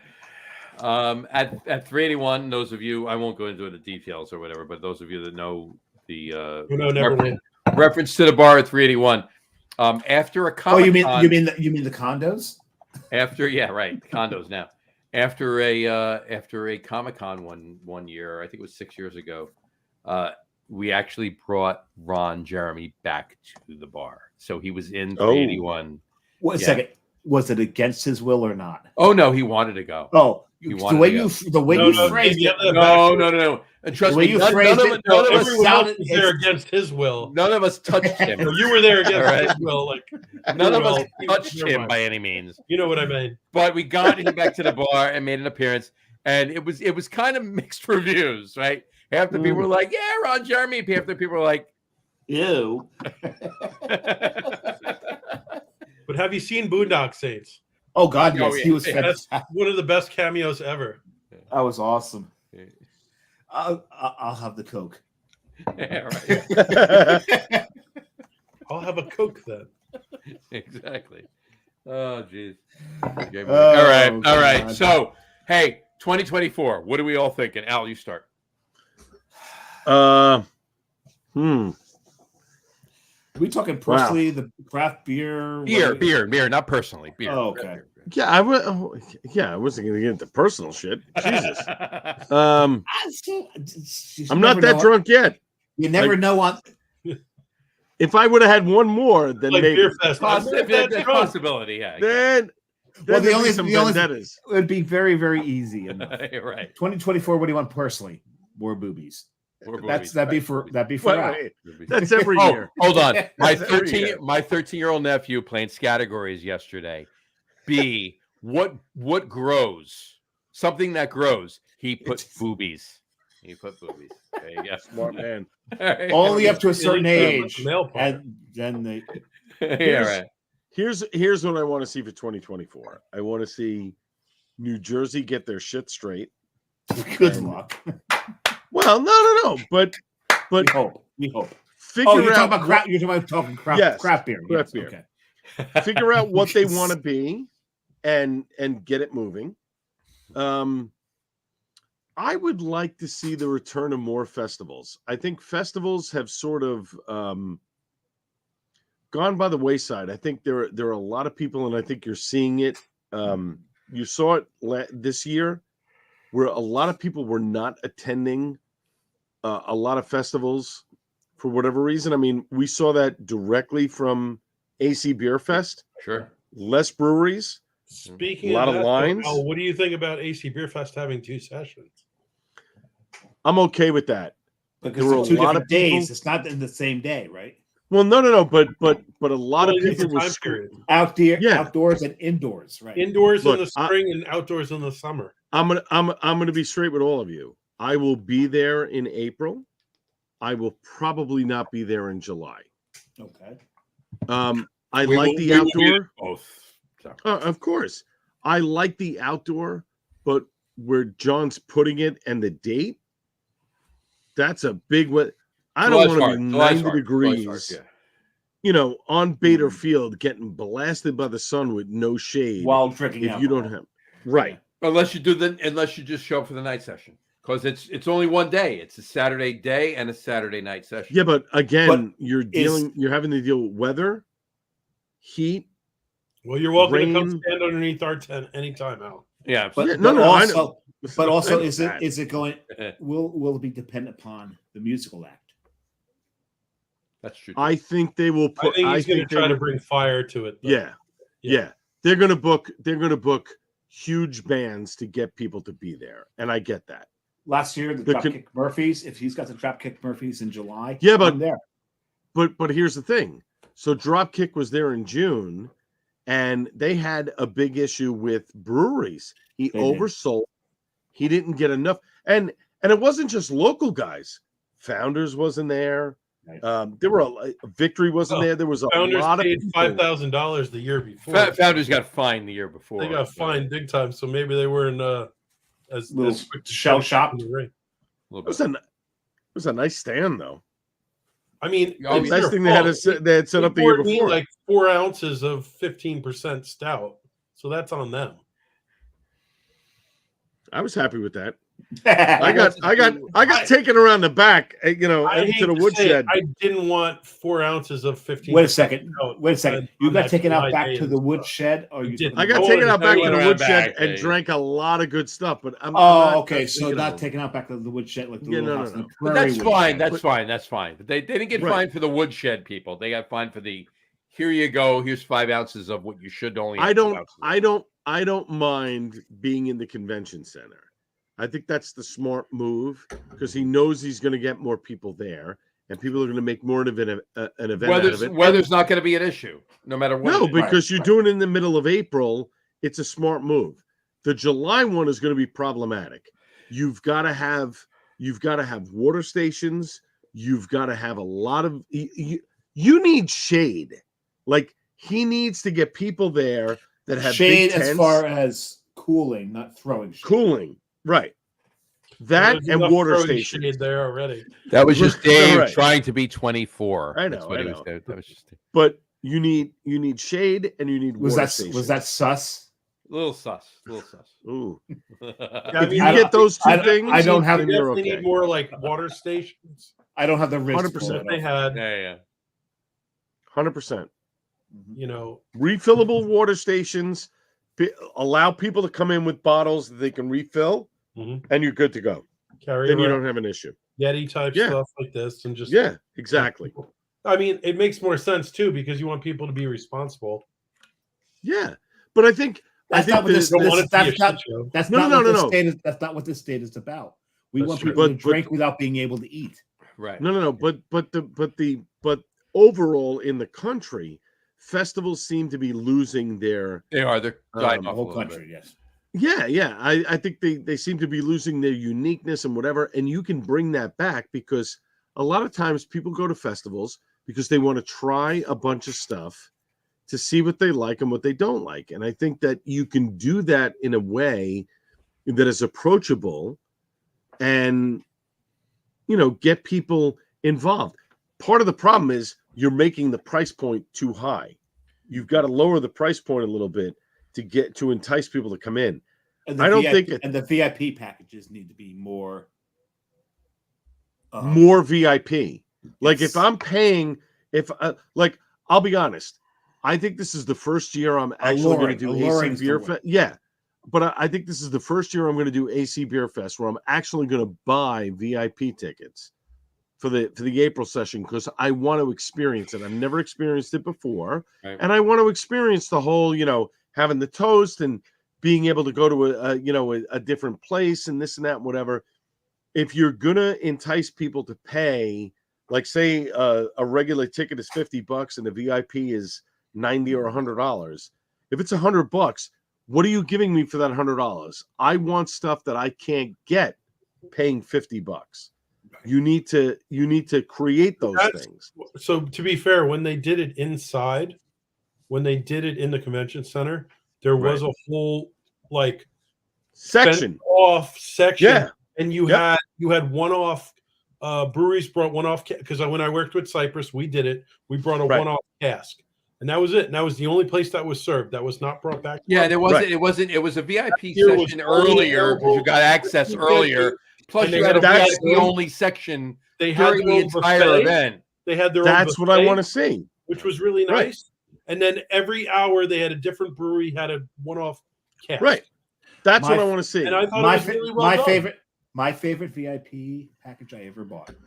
It was for an Oktoberfest. That's best Oktoberfest. The VIP package got you into a room that had breweries that were not in the general public. You had free, unlimited soft pretzels. But the thing that made everything worth it, that VIP room had its own bathrooms. Yep.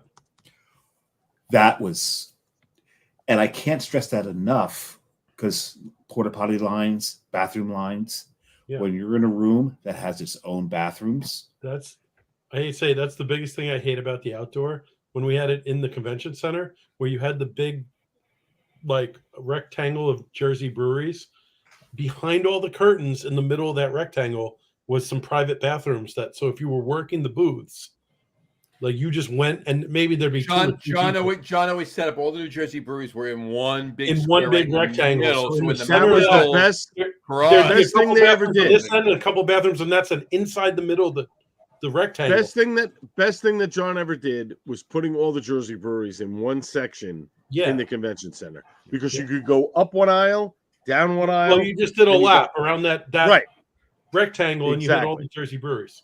Exactly. But that's the thing I like, because you'd walk in, and then there'd be maybe maximum two, 3 people in front of you, and you'd be able to pee. And the funny thing is, you'd be standing there in line waiting, so you'd naturally meet other people from the Jersey brewery industry, and you might know half of them, and you might not know half of them. But by the end of the festival, you knew all of them. You knew all everybody. were people, Right. which is I'm kind gonna of. throw I'm gonna throw this comment. I'm gonna throw this You're like, comment hey, out. where are you from? Oh, I'm from this brewery. Hey, like, good to meet you. Like, Right. because you're just sitting there waiting to pee. But you I'm gonna- cannot underestimate the ability to pee. Yeah, I'm gonna throw And this. anybody who throws a VIP package up there, where you've got a much They should have their shorter own line Sure. to pee, Right.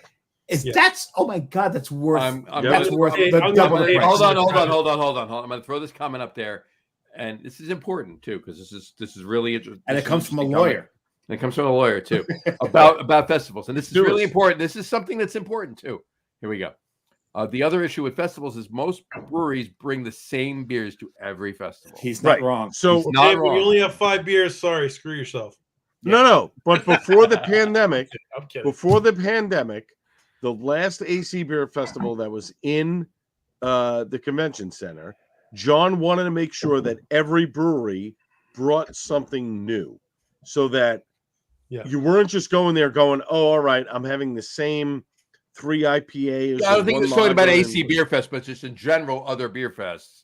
Right. There's But- a lot of breweries that are maybe not New Jersey, because New Jersey beer festivals, New Jersey breweries kind of get and it, if I and they'll I bring. can make the argument that things when or you're whatever. running a brewery and you're like, oh, I got 2 kegs of this left and I need to get rid of them. You're And going to there's beer fest. Here we go. They're going to the beer. Like, there's Right. shit like that happens because it's a Right. business. And like, But I That's agree guaranteed with sales. him. There's many times where Yeah. I will not go to a beer festival in New Jersey because I've drank everything they're going to bring.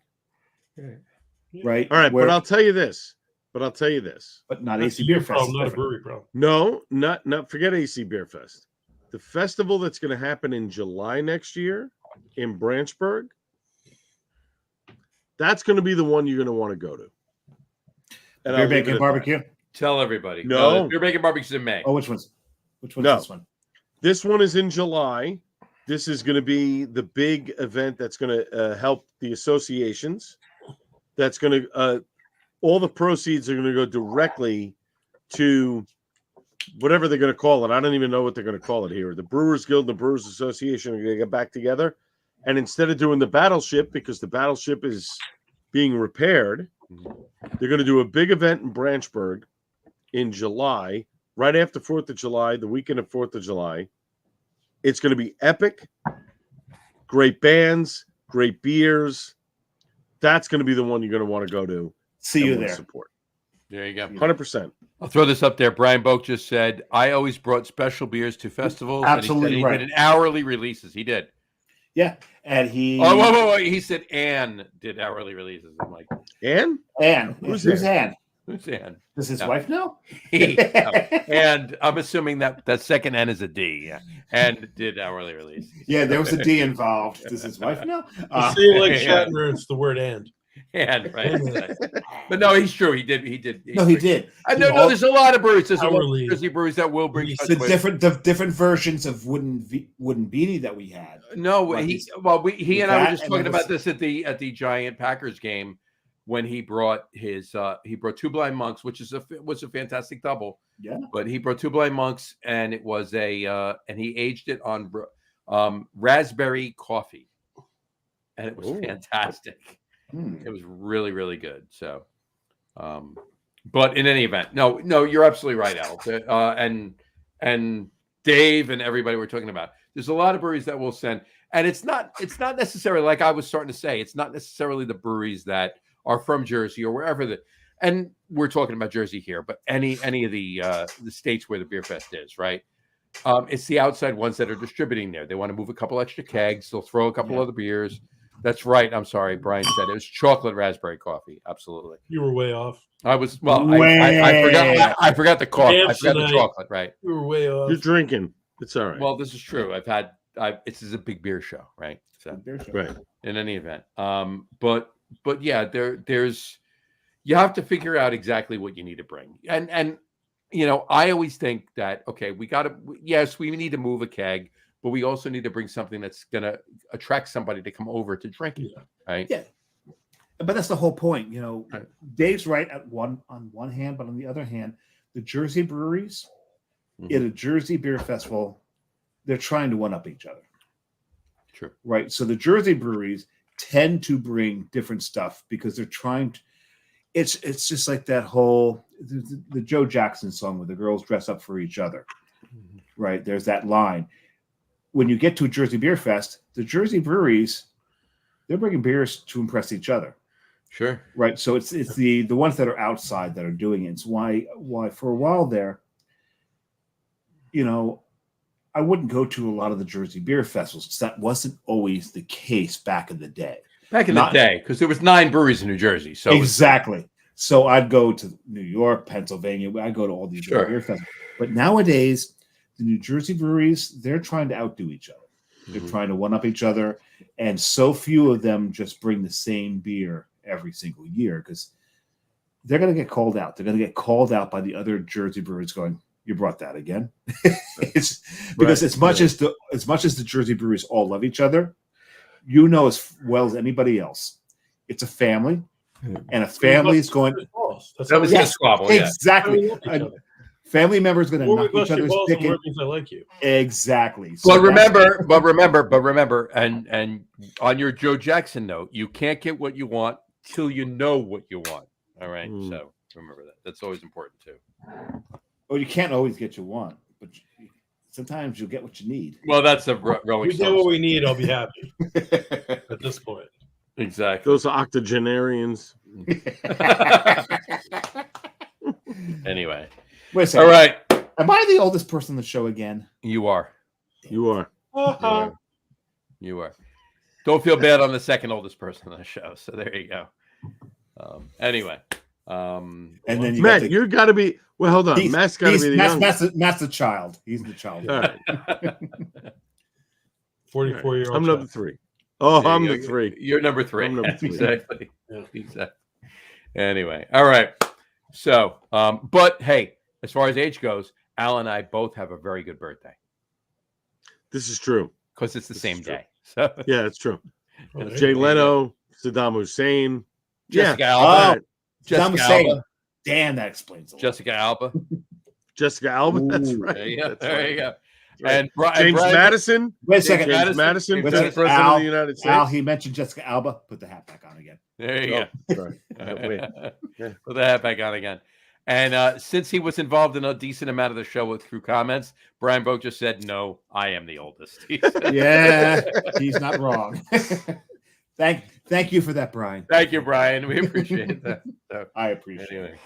All right. Any parting shots? Okay. I got a feeling that Horny Eyes was not the oldest. Horny Eyes was not the oldest. No. There you go. You think it's an actual person? No. All right. Anything else we want to say for projected for 2024? Well, we didn't get to everybody on projecting. Oh, that's what you started with got Al. something to say. Yeah, Matt, I go have a for it. giant thing to say. Matt, go for it. I'm trying to That get a sounds- goddamn brewery open. You are. I am too. What are Yeah. you talking about? All right. Oddly enough, Small As it were. detail. small detail, Oddly Well, enough, no, it's but the yeah, same maybe- damn brewery. They will get this brewery open. So. which Coastal Brewworks will be open in some form or facet in 2024. So there you go. Yes. That's what we have to say. It's gonna, and it'll happen in one of the 12 months. In one of the 12 months. We will announce it. And It will not be in January. I can give will you not a be mild January. spoiler. It won't be January, but I will say that based on some new developments, it may be sooner than we thought. Right. Oh, nice. But we'll leave it at that. That's all we're gonna. Yeah. These All right. two gents may know. Bum, Hold bum, on. bum. These two gents, I have to do the opposite with phone, with the fingers. These two gents may know sooner than you guys. In 'cause we'll some talk to form. them after the show. But yeah, in some form or another, it may be sooner than we thought. So Very nice. we'll talk about that afterwards. Very But nice. we'll keep you posted. Dave, your 2024 thoughts? So again, going back to what I mentioned about 2023, and I brought up Anchor because it really did. That impacted hard. It really did. I'm hoping for 2024 that the move by the employees is successful, I agree.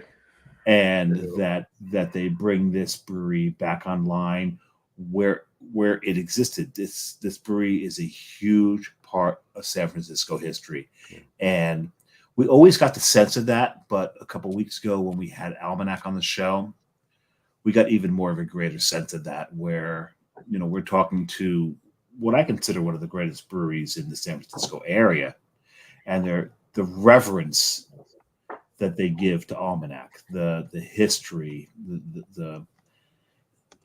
this is who San Francisco is in the craft beer world. Yeah, every brewery in and around San Francisco is feeling the same way about us, about Anchor. Yeah. I mean, Totally. every person who works at a brewery or whatever is involved with a brewery hopes you can have an iconic beer. They have an iconic beer that was basically they had a style. Yeah. They literally were responsible for inventing a beer style and being the dictionary definition of that style of beer. That's a totally different level. And to lose that is just a travesty in many But ways. it was interesting because when we booked this guest, I did have one Almanac beer because Almanac did not distribute into New Jersey anymore. And Booton had one. Eric told me he had one bottle, one left. I've got a few of them. I'm going to send one out because it's been so long that even the person that we talked to in Almanac has not had this beer. Gave Johnny one.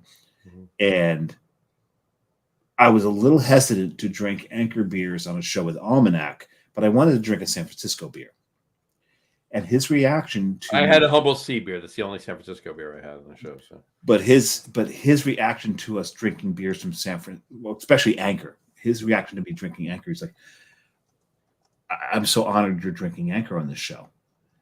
It wasn't you're not drinking Almanac. What the hell? It was, oh my God, you're drinking Anchor. They're from here. These are basically our gods to them. And it was his reaction, really. We stand on the shoulders of giants. Yeah, perfect quote, Pat. Perfect quote. And you could tell that Kevin honored that, and I was really happy to have drank the Anchors on the show for that. So I hope in 2024 that the employees that their bid comes through, that they get the branding, they get the recipes, and that their vision after that comes through.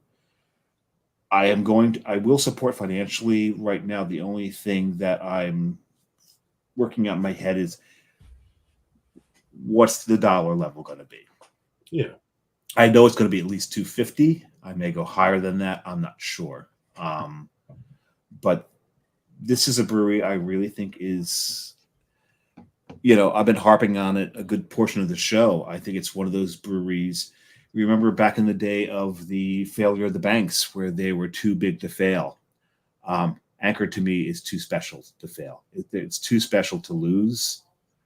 And anybody who's listening, if anything you can throw into that GoFundMe, please do it. The You've employees, ever had a Christmas beer from Anchor, yeah, or an Anchor Steam, or an Anchor? Should I, Dave? Go ahead. Yeah. Throw it up. Because anytime we mention Anchor, John's got to do this. Here it comes. Bump, bump, bump. There's the Magnum. All right. There you go. And the Only fact- Magnum I have left. 2016. So You John, remember how now, good that so. beer was, and you enjoyed it. so John, you should throw up $100 for every time you've shown that bottle on the show. I'd be broke. You'd be- But didn't Steve Ashton did a vertical the other night of a whole bunch of He did. He did. yes, he did. anchors, and they said every one of them held up. He said 2002 was the best. They all do. Right. They I all did do. in But 2013. every year they're a little different too. It's not like they Yes, make They the same are, beer. No, they change it every year. You know, it's the spicing is the spice blend is different. So that was the big draw about getting it every year, because it's similar, but it's not the same thing as last year. Right. You know, 20 and it's each year will have their own nuances, and you could have a favorite year, or Yeah. whatever.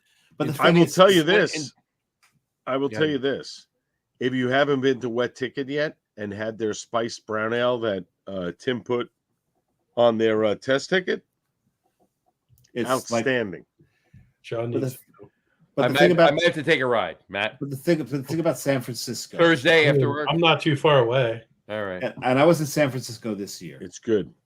and I remember what was it, John? Like 10 in the morning. I still want to make a Rogan beer. It was 10 in the morning. Yeah. About 10 in the morning, and I'm walking through the Marina District, and there's a bar that's open. You might have to make a testicle. Is that what you said? He said, Nope. "What I Sorry, Matt and I are laughing about something that There was something about a Rogan beer, but I don't, you know. Oh, okay. I heard about that. I might have been there that day. I'm not sure. Yeah. Well, But I'm walking through the Marina District, and I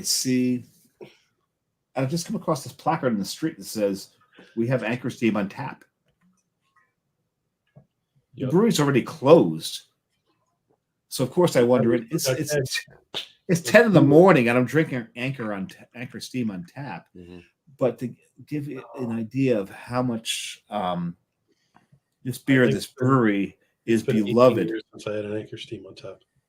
Oh God, that was something else. I've had Anchor Steam. I can remember once. I might have had it more, but I can remember once that I had Anchor Steam on tap.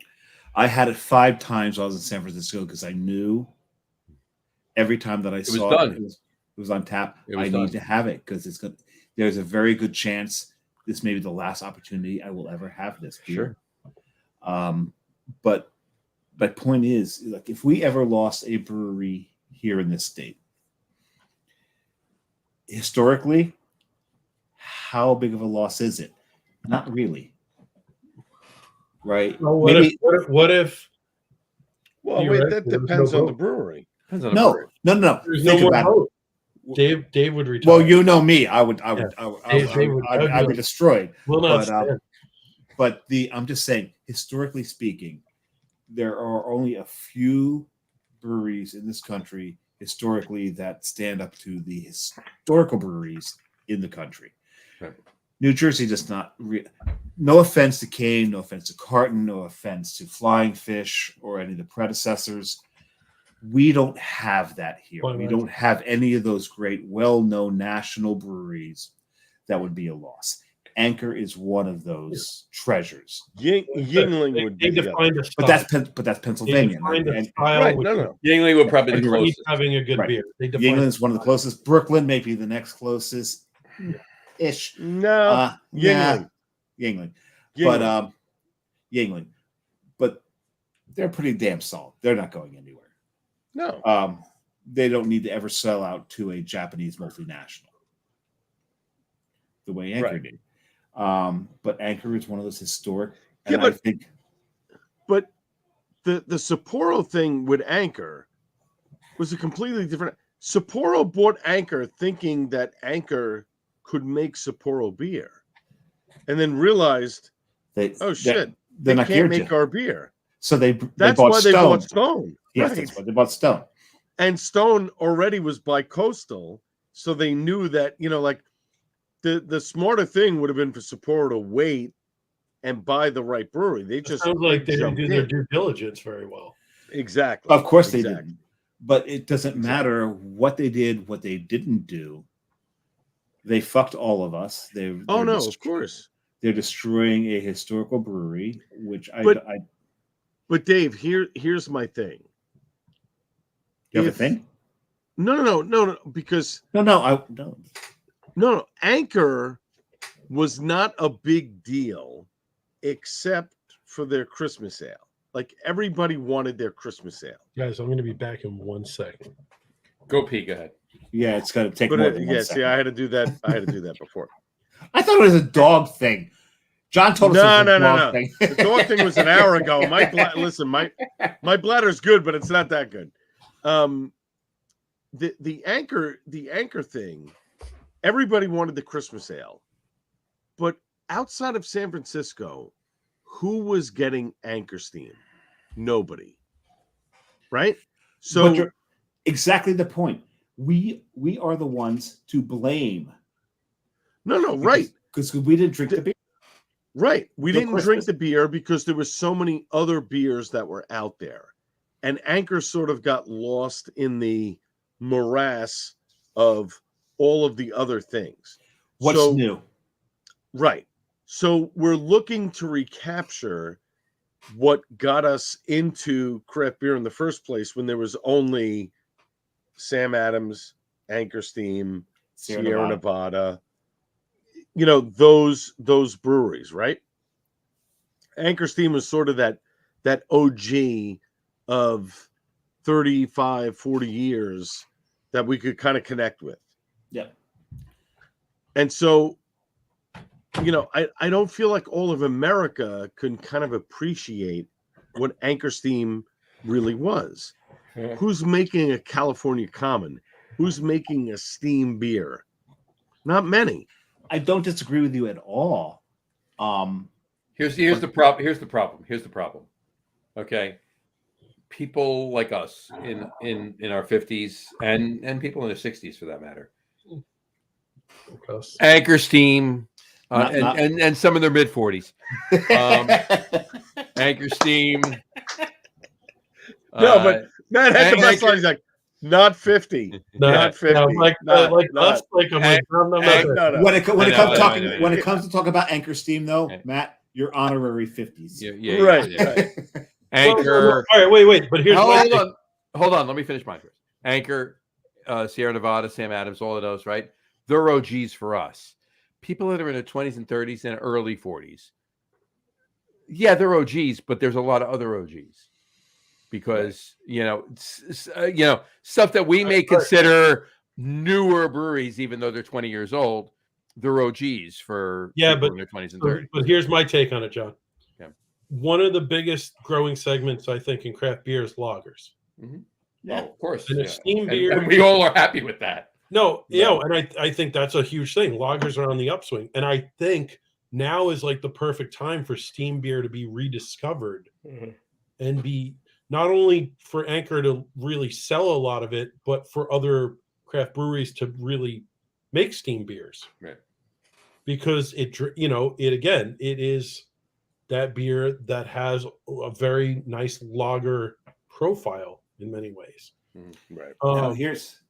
And so it's just one of those things where but it has a little more flavor than your really light lager. So I'm saying, to me, this is actually one of the best times where I think Anchor could make a jump and actually be commercially successful. And it's unfortunate that what happened.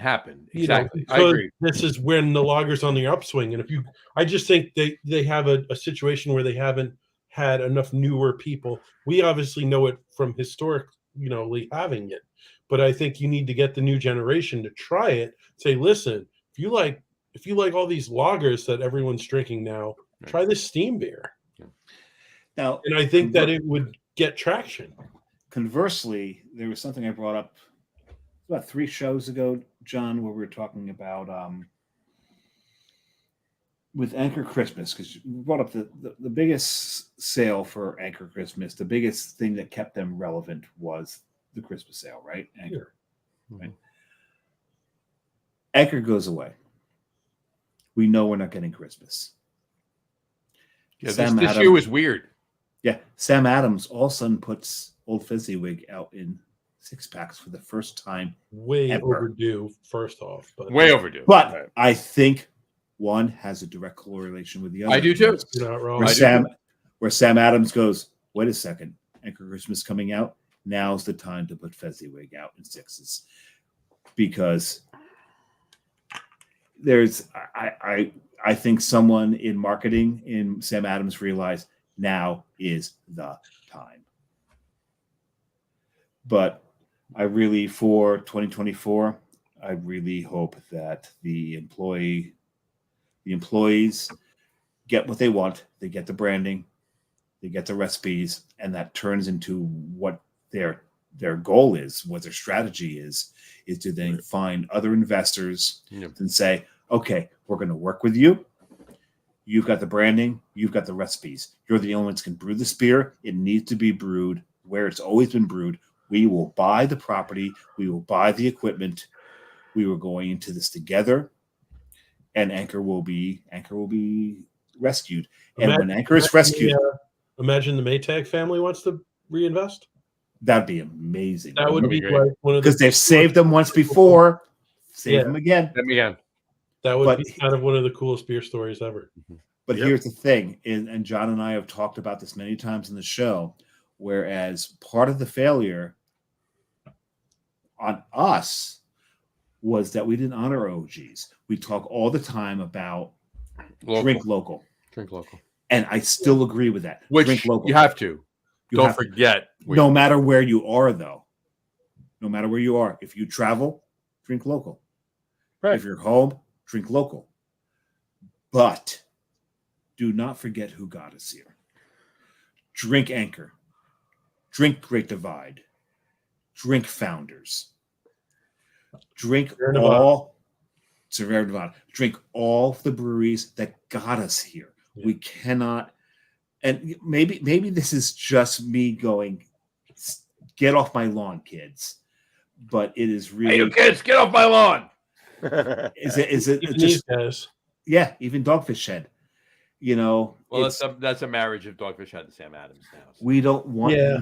we don't want to see them fail. They got us here, and it'd be just it's just like taking Grandpa and dropping him off at the dog track, right? To steal an Imus phrase, right? No, let's not do that. Let's honor who got us here. Let's keep them alive. Let's keep them kicking. Screw those who have sold out. You don't necessarily need to honor Stone. You don't necessarily need to honor Lagunitas in these points. Right. But there's those breweries who haven't. And I'm not honoring Stone.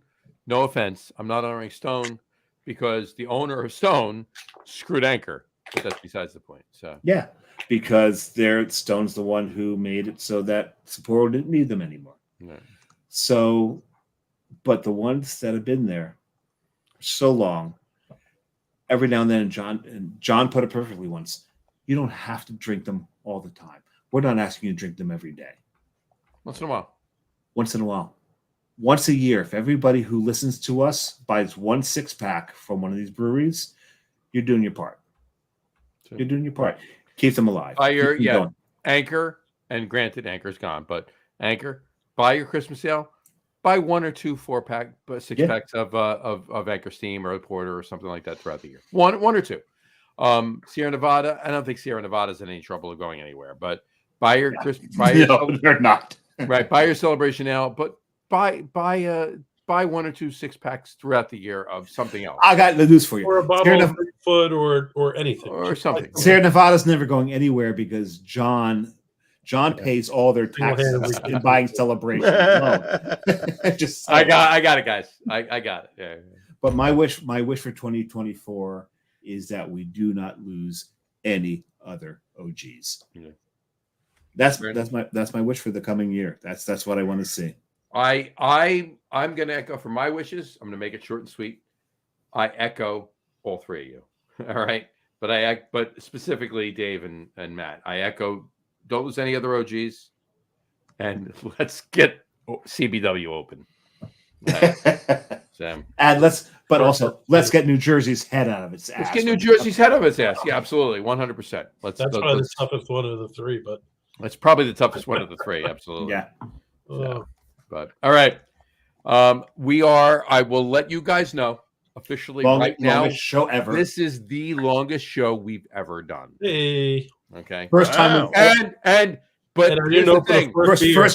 First time we've ever exceeded 3 hours. Here's the first time we ever exceeded 3 hours, and this is the first time. And the last two shows, one of the last two shows was the longest show ever, and the other one was rivaling the longest show ever. So we're getting longer, Dave. Longer. Getting long and strong, getting bound to get the friction out. There you go. All right. Look, Al, Matt, don't go anywhere. We'll talk for a couple minutes after we finish the podcast. But on that note, for today, we'll wrap up the show. Matt put mine's upstairs. I need mine. Matt, you massage yourself, and I'll do the outro. There you go. We want to thank everybody for watching, and for those of you just listening to the audio podcast, thank you for listening. Don't forget to visit our website, www.logrom.com. That's LAGERROOM.com. And please remember, like us and follow us on all of our social media, Facebook, Twitter, Instagram, and, of course, our YouTube channel. All of them are at The Log Room. Remember, we go live with the video podcast on Facebook, YouTube, Twitter, which is now X, and Twitch. When do I have to stop saying Twitter, which is now X, and just go to X? I got just to go south on that, Matt. Exactly. Yeah, I don't want to do that yet. Every Tuesday night around 6:30. Oh, he's putting the heat up. There you go. Every Tuesday night around 6:30 p.m. or so Eastern time. And for those of you who just want to listen to the audio podcast, you can do so on our audio host Spreaker, as well as iHeartRadio, Apple Podcasts, Spotify, Odyssey, Audible, Google Podcasts, Amazon Music Podcasts, TuneIn, Podcast Addict, Castbox, Deezer, Podchaser, Listen Notes, pretty much anywhere you can find an audio podcast. Yes, you will find The Log Room. There you go. And Al loves titties, beer, and Christmas cheer. Well, we all do. We all do. Like, who here doesn't, right? Anyway, and for those of you, and if you haven't done so already, please subscribe to one or more of those feeds, and you will never miss a show again. Thanks for following along with us. Have a great rest of your week. Have a wonderful weekend, folks. Merry Christmas. Happy New Year. Have a wonderful, happy, healthy, and safe New Year. Have a great Kwanzaa. Have a great Kwanzaa. Have a great Boxing Day. Have a great Candy Cane Day. All of the above. Enjoy yourself. Drink a lot of beer, but drink responsibly. And we'll talk to you in 2 weeks, folks. Next week, we're off. We'll talk to you in 2 weeks, folks. Yes, we are. Oh, thank God. You are aware of that. So. All right. That was my liver speaking. We will talk to you on January 9th, folks. 2024. What? He still has a liver. There you go. Exactly. Well, he's going to give it a 2-week break. That's all he's going to do. So. All right. Take care, folks. Cheers. Australia. Of the three, this is all I have left. There you go. I'm done with mine. So. I drank mine. Mine are done. I'm going to sleep. But I didn't go to the first one, though. There you go. Peace. Cheers, folks.